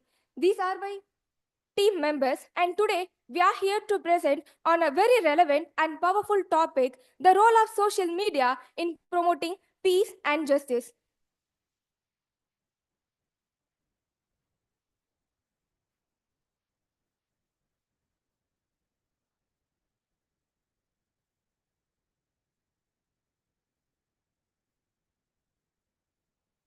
Peace and justice are considered the foundation of every civilized society. They are essential for building a safe, equal, and respectful world for everyone. In today's modern world, one of the most powerful tool we all use today is social media. It has changed the way people connect, share ideas, and raise their voices on social issues.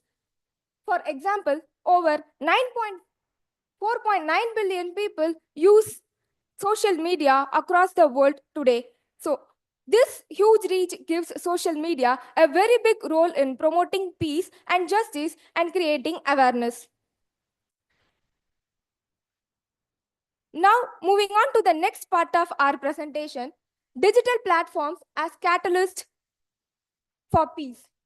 Social media platforms like WhatsApp, Instagram, Twitter, and Telegram are not just used for personal communication, but also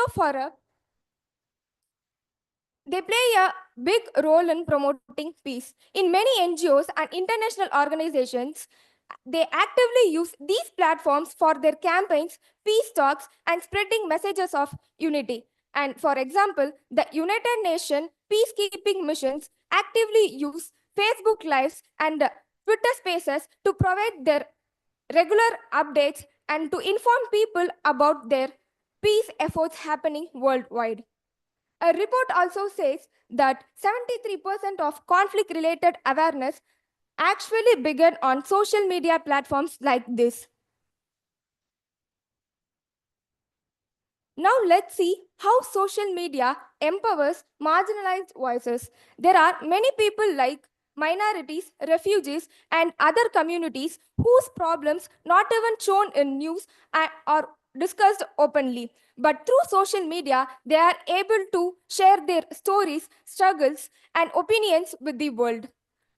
Some famous movements like Black Lives Matter and protests in Iran. These movements became very powerful because social media helped to spread their messages everywhere. Now, let's see about combating misinformation and hate. Fake news and hate speech are really dangerous because they can create fear, confusion, and even violence in society. But there are platforms like Alt News, Boom Live, and fact checking. These platforms helps people by checking the truth behind the news and social media posts. And for example, during COVID pandemic, Twitter flagged over 3 lakh tweets for sharing false information. Similarly, Facebook also uses AI technology to find and remove the harmful content. Now, moving forward, let's explore how social media helps in connecting people and building global communities. Social media has turned the world into one big village where people from different corners of the globe connect, collaborate, and care. Social media connects people across borders, which make them virtual communities based on their shared interest, goals, and values. Over 67% of youth feels connected to global causes through social media, which fosters the cross cultural understanding and empathy. Users can participate in international conversation and support to global causes through social media.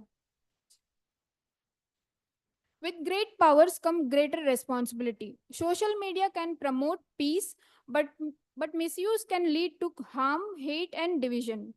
Social media gives us the power to influence, inform, and inspire. But with the power, it comes with a responsibility to use it wisely, truthfully, and ethically. In today's digital world, what we post, share, and engage with can shape opinion, trigger actions, and even cause harm. That's why ethical behavior and digital responsibility is important for maintaining peace and justice. Challenges like privacy concern, data misuse, mental health risk, trolling uh, can lead to conflicts in the social media, which makes the importance of digital literacy and critical thinking of users. There are some cases which highlight the impact of social media, one of which is COVID pandemic. When the world went into lockdown, the internet opened up. Social media is not just a place for likes and shares, it also a place to gather people and to promote peace and justice. Next. Social media is considered as a double-edged sword which has two sides, one of which acts in a positive way and the another one acts as a negative way. I would like to conclude my presentation with a quote which says, technology alone won't change the world. The people who are using with purpose can change the world.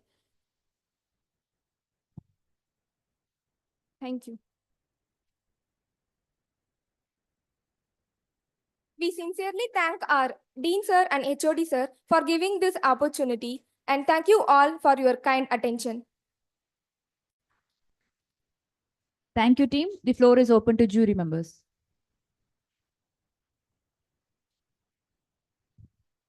You could have added a little more examples from social media, like screenshot of things that have been done. But I think you have a little deviated from the topic. was not actually about peace you were talking about. In general, you were talking about social media. I don't think much of it was about peace, it was in general. So you can focus a little more on peace in your next work.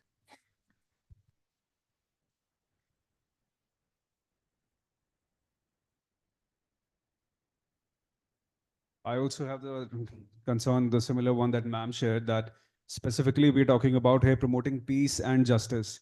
So case studies diverted towards those specific examples would actually be more beneficial towards this presentation. And also you talked about mental health risks like social media. So like, can you share examples of how it poses as mental health risks?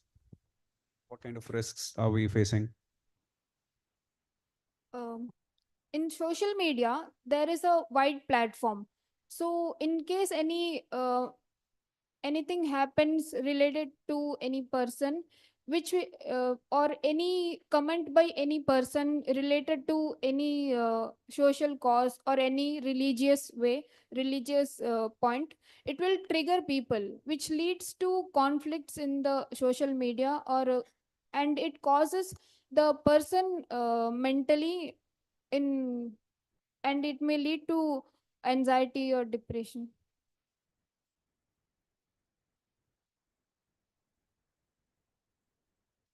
See, this is your domain. You live and breathe social media. So your real life examples have to be, I mean, a little bit more real, you know. So there can be justice for while campaigns are there, you know, several. And then there's also about trolling is what you're exactly talking about. So in your classrooms, in your actual real lives, have you intervened? Has social media really caused you a risk, or has it helped you go for justice? Can also be a lived experience example. You don't necessarily have to go and look at news and all of that. You are using it on an everyday basis. We are also very interested in what you think about it, right? So for a lot of people, their social media accounts is as personal as their personal room. They create it. They post every day religiously. They use it as a mental health journal, many of them. They circulate posts and content which they feel they cannot actually talk about in public, but on their social media, because you can pick and choose who is part of your community, who is part of your circle, you can make that into a safe space also.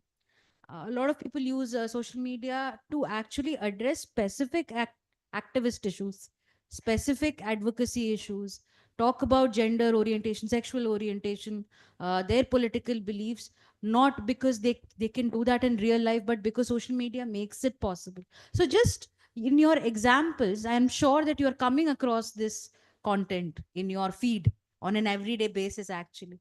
So in your presentation, it will give it more weight and truth when you actually talk about what are the issues that you are facing, right? And what do you feel? What is your opinion? Is something that we are really interested in, right? Not just not just for the sake of presentation. What do you actually think? What do you actually believe is the power of that? Because there is a clear difference in the way you have been presenting about stuff that you care about. You know, it shows in the presentation. Your voice is more bold. You pick and choose. I liked a few of the articulations that you use. Some of the words that you used were very good, very close to your heart. So I can see that difference when you have to, okay, conclusion, middle, beginning, end. But when you talk about things that you're passionate about, it really shows. So I think ma'am was also trying to say that in the given topic, there your understanding of justice might be wildly different from what we've been speaking since morning. You've been hearing politics, you've been hearing religion, you've been hearing so many different things, right? Sources that are so ancient that we can't even conceptualize. But you and I are alive right now. You can talk about its relevance right now. You can take that approach also. I think it will make for a very interesting presentation if you give it another shot. Thank you. Thank you, ma'am.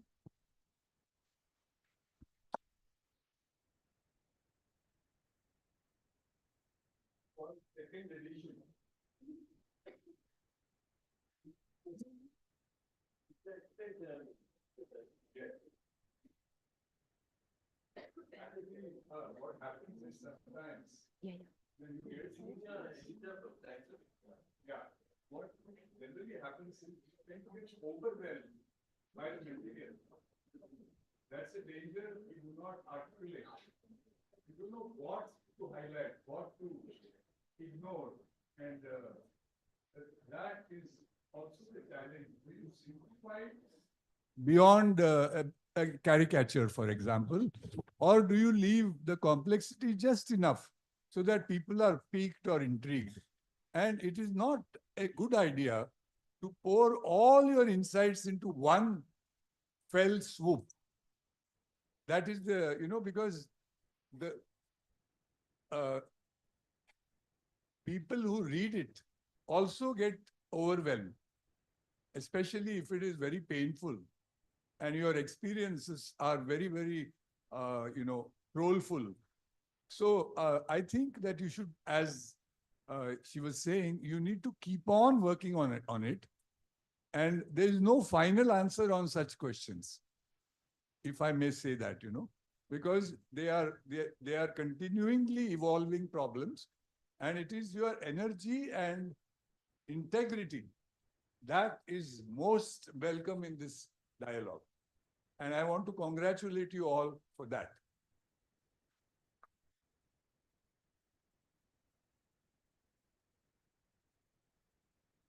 Thank you, team. Next, we have the winners from Innovation Challenge will take the stage to present their winning pitches, each team within 3 minutes time slot. The first on the stage is AVMC Pondicherry.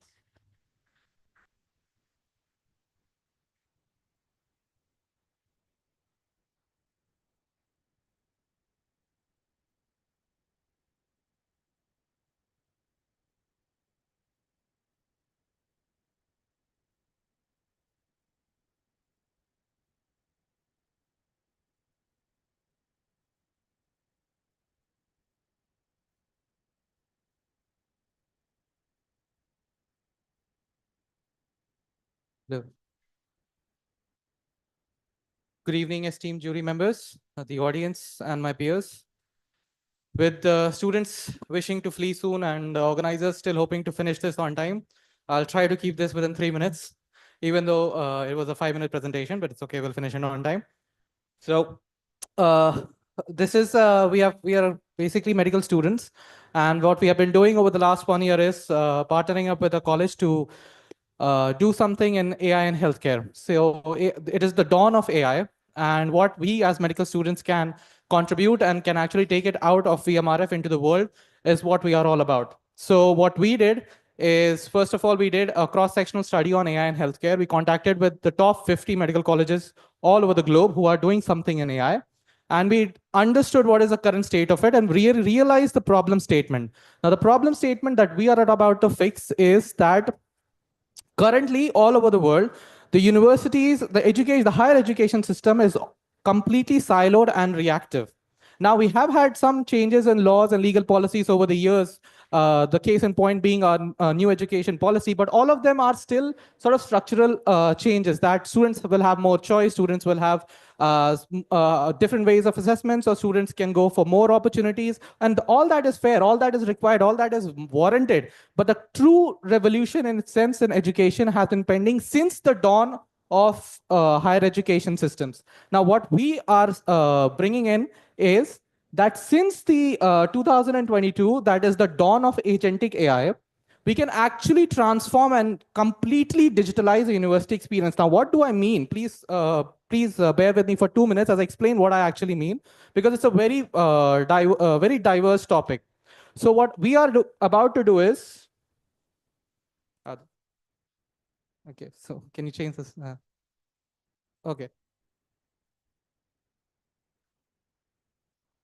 Okay, so what we are about to do is, since universities, you have students from diverse background, either from different socioeconomic groups or neurodivergent students, and you can't actually, universities are trying as much as they can to tailor all their content as per a student's need. They provide support, they provide all kinds of help channels that a student can still go and opt for, but a university can still be, in reasonable terms, expected to tailor every single aspect of university life as per to every single student that is part of it. For example, in VMRF campus itself, you have more than 1,000 students enrolled in various disciplines. You can't have the same professors, same faculty, same colleges, uh, completely personalize every single aspect of a student life. Now, with the help of our agentic AI, what we can do is we can create data sets, and we need to collect these data on our own. Now, for example, I'll just take in brief the example of this hall room. So if, for example, if the system was placed in this hall or in this college, what would happen is that our AI since morning would have been monitoring every single person's footfall in the whole day. Where are they? Where are they going? Where are they coming from? What is their basal vital statistics? What is their emotional statistics? What is their personality statistics? Collected through various models such as image recognition, behavioral analysis, vital measurements, etc., etc., etc. And once we have all these plethora of data, it becomes really easy for agentic AIs to sort of implement a lot of various tools. Like one of the examples that I would like to give is recently TX Gamma came in the picture. Now it is completely a little different data set than what we are presenting at. But the point is that once you have such a kind of data, the AI cannot just tell. My example is also not over. I'll take 2 more minutes. Okay, so what happened is that now, what is that our AI is not telling you that you are sad, you are happy, or this is what is going to happen. Our AI is able to predict in real time that organizers, you are going to become late. This is going to take a lot of time. Students are going to get fatigued. A lot of these things will be able to tell. Similarly, for students also, this can tell that you should probably gear up one day before. You should probably gear up for a long day. You should probably have these many things read before. Or for the administrators, it can tell, okay, these sessions, they were delayed because of these reasons. You can have all sorts of data, my point being, compiled in real time, presented in real time as directive actions, not basically just this is happening. It's not a statistical present that even a class 9 Java student can do as an LMS software. That is not the point. The point is how all that can be modeled into decisive actions for the future. Now, this raises some questions, obviously, about ethics, about how is this going to be data be collected, how is it going to be processed, who all have access to data, because students itself will not want their data accessible to their faculties. That is all fair, and that is all required. And how are we going to model our AI to take all these data from the users, and how is it going to process? Now, all these answers lie in what is happening already in the globe. For example, all the ethics can be solved by modeling the whole structure of it on the basis of European Union's guidelines on AI. They are the trailblazers on it, and they are coming up with good examples. Now, they might not be comprehensive, but it sets us a good ground from hitting on, okay, fine, we are doing as much as we can.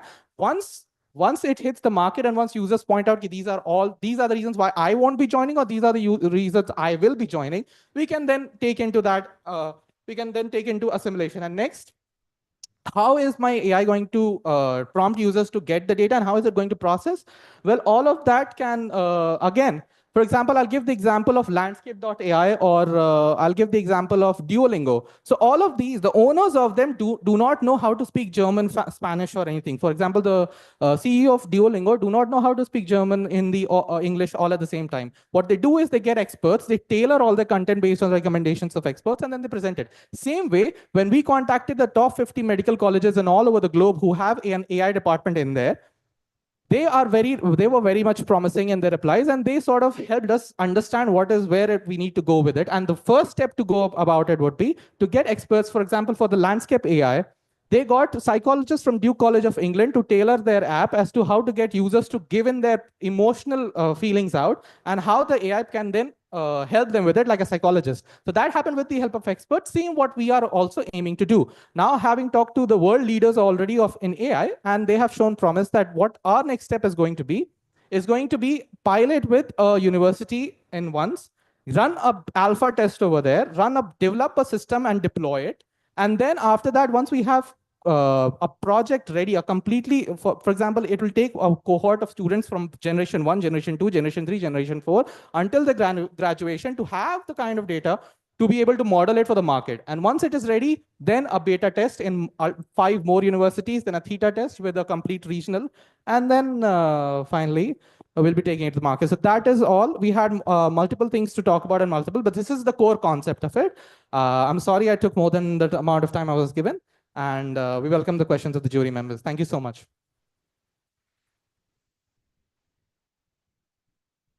So how many roadblocks have you experienced with this project?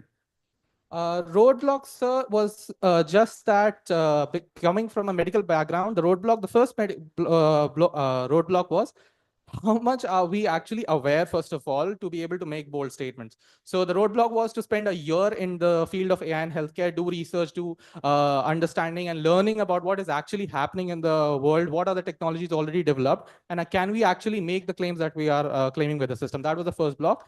Since then, because we have a good mentor that our university itself provided, and with the solid support of the university, that is Arab Video Medical College, we have it's kind of been like, the steps of just going through with the process, enjoying the process like that. So with this project running so far, with respect to, let's say, psychological assessment we're talking about here, because every individual is different and there is no single psychological approach that may work for one, which may be similarly working for the other. How do you cater to that? Yes, sir. So that is an extremely good question, sir. What we have talked in one of the cases is, for example, if let's say, if I say for 2 students, my AI is giving them key, you should finish these many courses in these many of then this much hours in this week. Now, first student does it, and but he is sort of a fellow who does not like to be told, who does not like to be constantly hammered into doing something. So our AI, because of his previous analysis, would know that. So he'll be able to give it in a suggestive manner. It is a good thing that you should finish this session in this hour. It will be helpful for you if you do this at this time. The language matters. Now, for the other students, for example, like me, I would like to be told. I would like to be hammered in 5 o'clock in the morning. Get up, otherwise you'll miss your morning lectures. Get up or do this work, otherwise you'll get scolding from your faculty. So now for me, the directive would change.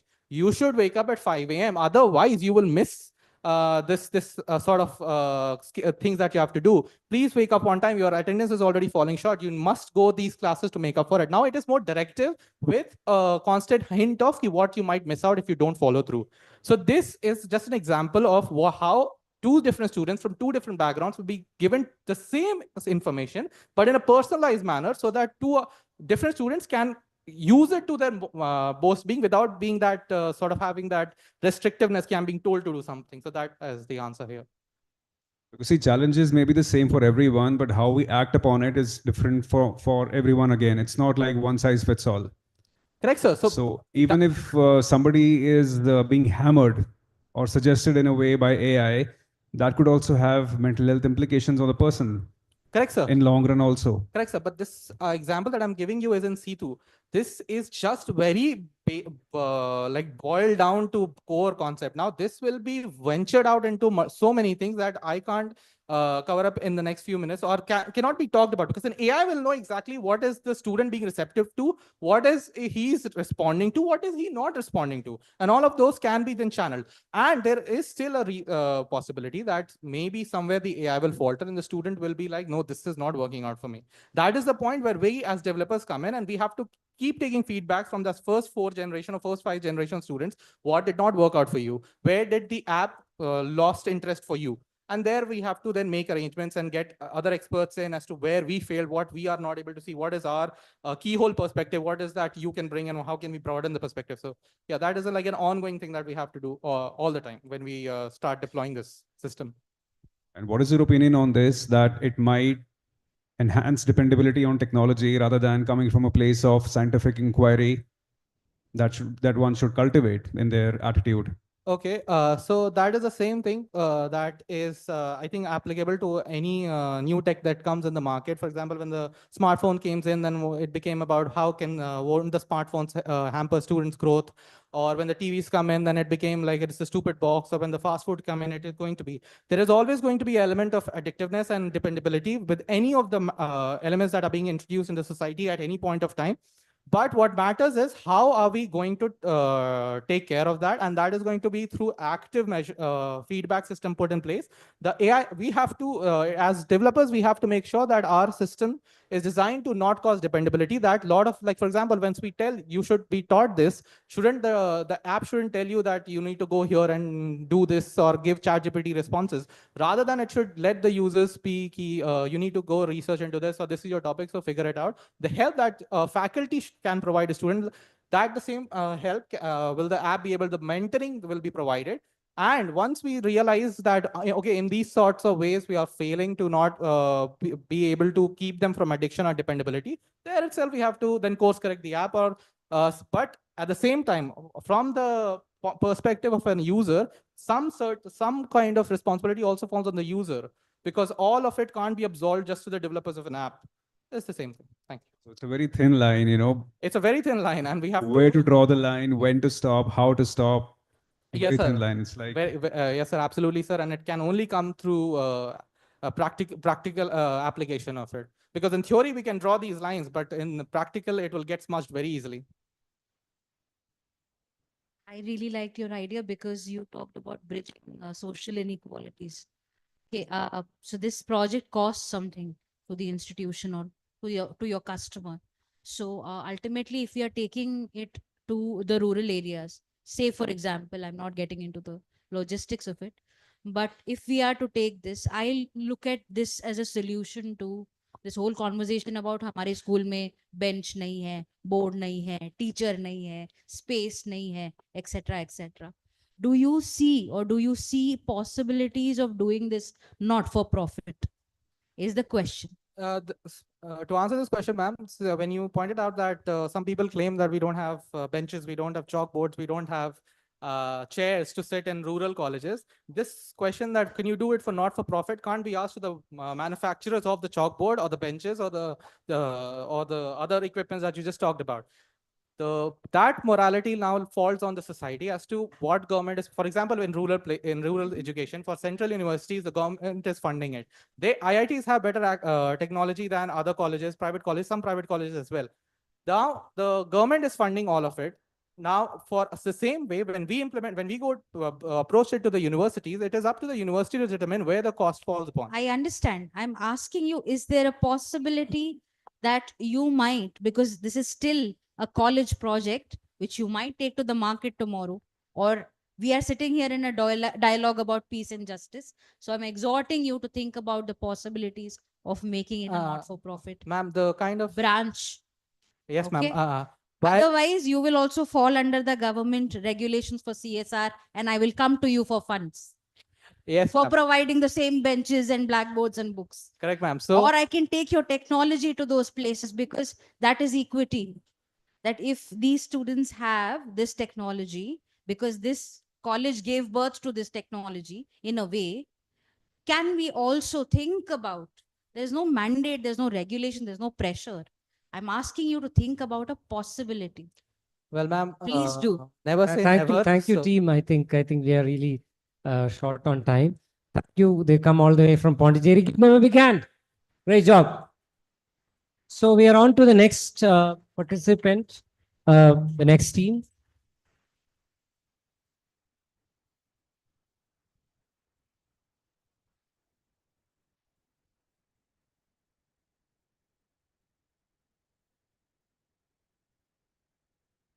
Dear all, very good evening.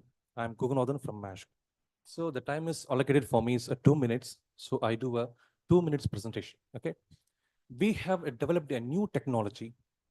A technology is a light signal technology.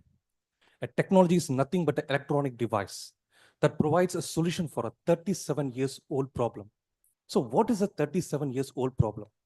Imagine you're driving a vehicle, car, bike, scooty. I'm the traffic police officer. I stopped your vehicle. I want to check your driving license and vehicle document. What would you do? You show paper document, image from mobile. Some people maintain document from DigiLocker or Parivahan app. My question is whether you show hard copy, soft copy, or from a DigiLocker or Parivahan app, you have to stop your vehicle, right? Without stopping your vehicle, is it possible for any vehicle user in India to convey their driving license and vehicle document to the traffic police officer while you drive your vehicle that is on the move? Police, this is my DL, this is my insurance, this is my RC, please don't stop me. Is it possible? No. Second question, already you are busy in computing. If we ask you to stop, are you ready to stop? Okay, you stop. You showed your document. But I take 5 to 10 minutes in verifying your documents, right? Are you ready to waste your time? Okay, you spent your time. What happens after verifying the document? I turned and stopped another vehicle, auto, car, or lorry. Are you ready to follow me? Are you ready to argue with me? Or if I do something, what you will do? That means what? I'm asking 100 or 200 rupees bribe. Are you ready to pay 100 or 200 rupees for nothing? If you think, okay, why should I stop my vehicle? Why should I waste my time? Why should I pay bribe? Why should I unnecessarily argue with the traffic police officer when I'm busy in commuting? Then VDID is the perfect solution. How? VDID is an electronic device. It bridges the technology gap between the motorist and the traffic department. How? If you install the device in your vehicle, the device transmits your driving license and the vehicle document through light signal to the traffic police officer. If it does so, will you stop your vehicle? No. Will you argue with police? No. Does it save your time? Yes. So obviously you no need to pay any bribe. Okay. So you will have a seamless commuting if you install the device in your vehicle, everything through light. Okay. So how does it help the traffic department? Before that, I want to ask you one single question to the entire 28 states traffic department in India. They are the legal entity, right? They are the government, right? They have all the technology, right? AI, CCTV camera, device, app, sensor, RFID chip, whatever it may be. Then why they are still performing manual verification on road from Kashmir to Kanyakumari till date?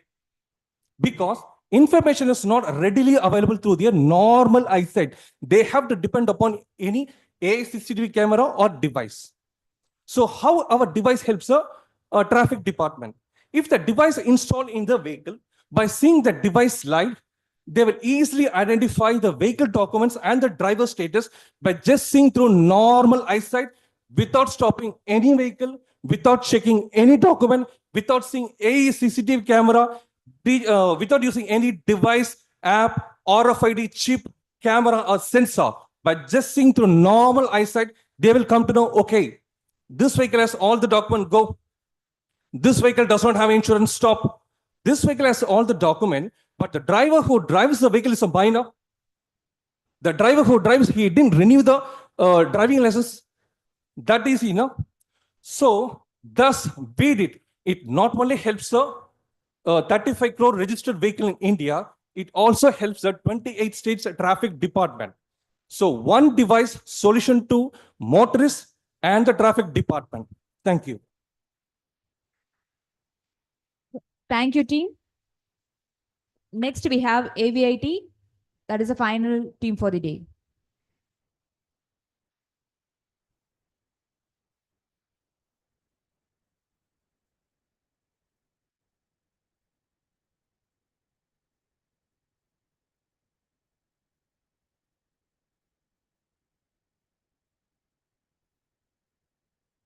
Hello, I'm Jayashree, and this is my teammate Adarsh. Our topic is basically peace and technology. We are focusing on cybersecurity. So it is quantum safe encryption methods. Let's start with a use case. Start thinking from 10 years from now. World's top 5 banks wake up to total chaos. All the billions of dollars vanish from international transactions. Authentication systems bypass. Security keys exposed. And all the transaction logs altered with no trace of traditional hacking. How? A quantum computer running Shor's algorithm breaks through the RSA encryption efficiently, like a child breaking through a piggy bank. Now, the RSA encryption is basically the foundation of our digital security system, which keeps our data secure. For now, that is. Now, this attack that just happened right now didn't need any phishing or malware. It just exploited the very foundation of our digital security systems. Now, had the world opted for quantum safe encryption methods before or prior, this breach could have been prevented.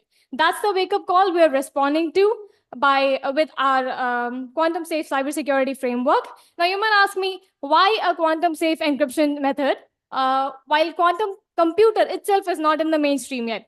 The thing is, because of this sole technique called harvest now, decrypt later technique, which means that any data that you intercept now can be saved and stored and later decrypted when the quantum computers mature, which is really essential in sectors like banking, healthcare, or defense. So our roadmap to engineer peace into digital world involves assessing quantum computers' impact in existing encryption techniques and developing a quantum safe encryption method, and then ensuring that there is a smooth transition for industries and governments to move from classical or existing encryption methods to a quantum safe encryption techniques. So fortunately, we do have a few solutions. We call them quantum safe cryptography. To name a few, we have lattice-based, hash-based, code-based, and if you want to go specifically for network security, we have one called quantum key distribution. Now, using these, you can develop a solution which can encounter the quantum attacks and provide you with enough security against these quantum threats. Now, the thing is, you need to, once you develop such a solution, you need to ensure that there is a smooth transition for all the governments and industries, because all their data has been secured with a traditional or classical encryption technique. To change that, it does not happen overnight. You cannot just tell everyone, you know what, we have a modern technology, change your encryption techniques. They won't go in one go. It doesn't happen overnight. That's the whole stuff. So you need to ensure that there is a seamless transition for all the governments and industries from what they're using to what they're going to be using. So you can do this by understanding the existing, all the systems that they're using and their vulnerabilities and updating their encryption. And you can come up with a hybrid. We said, you know what, let's just come up with a hybrid solution which combines both classical and the quantum safe encryption techniques. So the thing is, although we have quantum safe solutions, they have their own shortcomings. One of them being it's highly expensive to implement a new encryption technique. Secondly, it has high compatibility issues. With the encryption techniques that you have right now, it will throw hell lot of errors when you try to combine it. And thirdly, it faces a lot of resistance from industries and governments to change, mostly because it's expensive and it has very high compatibility issues. So we said, you know what, let's model a system which is designed specifically to combine, its job is to combine the existing encryption technique and the quantum safe encryption technique. And for instance, I can give you an example. IBM and Cloudflare have tested hybrid post-quantum algorithm using Kuiper algorithm, offering quantum resilience, including and maintaining a smooth transition that is, it combines pretty well both the encryption techniques and also offers a quantum resilience. Secondly, to mitigate this high cost, we said, you know what, let's start with strict or major infrastructures and then expand it gradually to other sectors. For example, the NIST, National Institute of Standards and Technology, have rolled out post-quantum techniques and standards to critical infrastructures such as banking, defense, and finance, and healthcare. And then they plan to move to gradually extend it to other sectors to overcome this overwhelming cost. Finally, I would like to say that we create powerful systems to safeguard our safeguard our data, and not to begin or wage wars. Quantum technology is both an opportunity and a boon. It can both destabilize and uplift the world. It depends on the path that we choose. And we choose peace through technology. Thank you. I'm open and happy to any questions.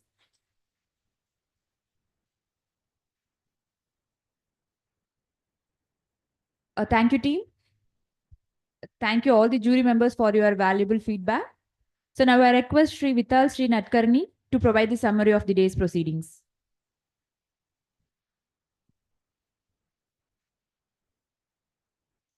Juries can occupy the front row.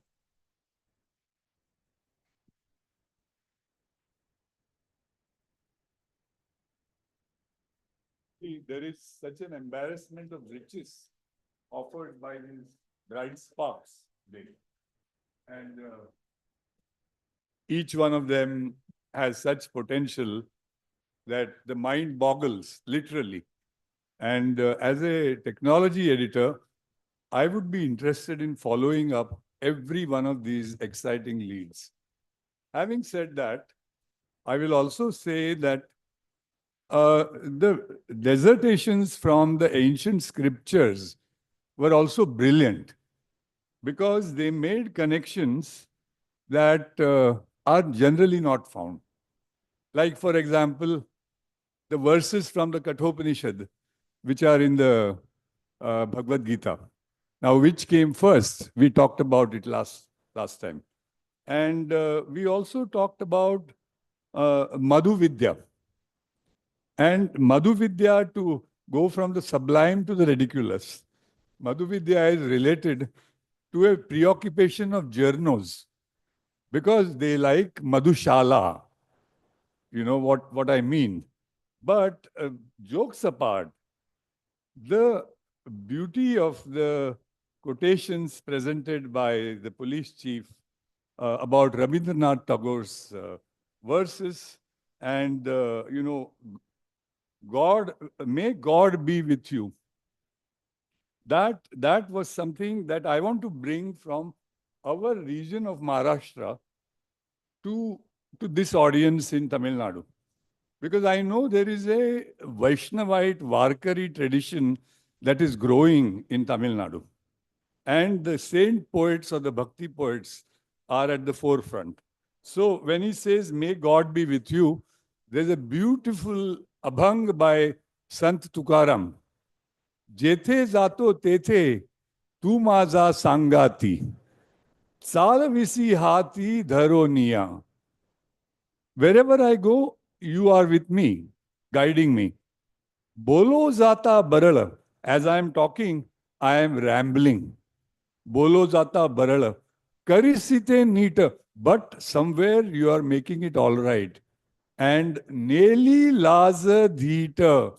And you have made me bold to stand here and declaim in the presence of these masters here.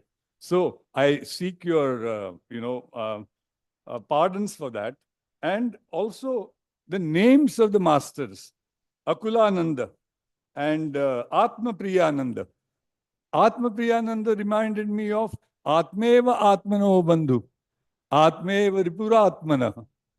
So it is the same self which can lead you out of delusion, can also lead you unto delusion.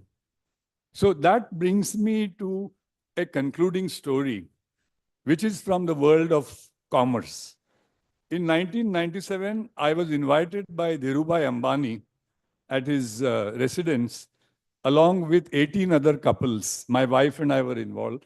And he was presenting 1 crore of rupees to his son's alma mater, which is the University Department of Chemical Technology. And there was a Japanese Nobel laureate to do the honors and all that. And because media has always access, I was made to sit next to Dhirubhai. Now, you use the opportunities which we talked about here for your own benefit. At that time, my daughter was going to Stanford University for the first time, a child who has been brought up with such care and protection. And so I asked Dhirubhai, what would be your advice to this child? And Dhirubhai first tried to wriggle out and says, I am a matriculate, you're postdoctoral. So I said, no, this is for my daughter. So he says, Sunega, will you listen? His advice was, tell your kid, there are no problems in life, only opportunities. Even when you're dying, you have a chance to donate your eyes. Have you thought about that? And then that alone is not enough. He says, be aware of your BS. You know what I'm talking about.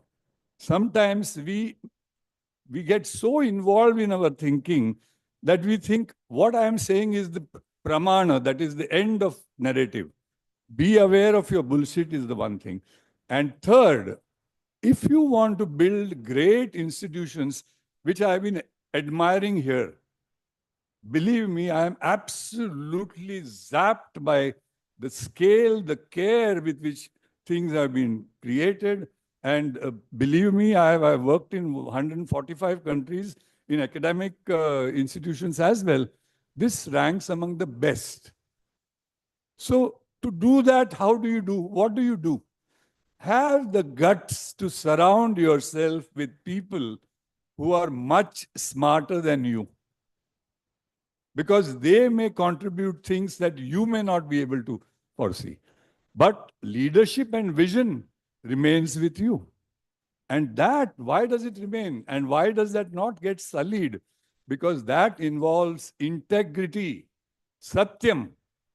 It involves that quality which our Indian tradition celebrates in every scripture and everywhere. And don't listen to the missionaries telling you otherwise about Aryans being violent and, yajnas being Pashu Hanana and all that. Everywhere. Now you take the, finally I'll tell you the Mahabharata we talked about. Jaya Navatsa Itihasa. What is the central theme of it? Ahimsa Paramo Dharma is what Bhishma says in Shanti Parva. And look at the irony. The greatest war in ancient times, it is still saying and dreaming that peace is everything. And peace, as it has been so beautifully explained in the Sutta Niti and, Vidara Niti and all those, is irrevocably connected with fairness and justice. So thank you for giving me this opportunity, and I hope we can meet again. Thank you so much.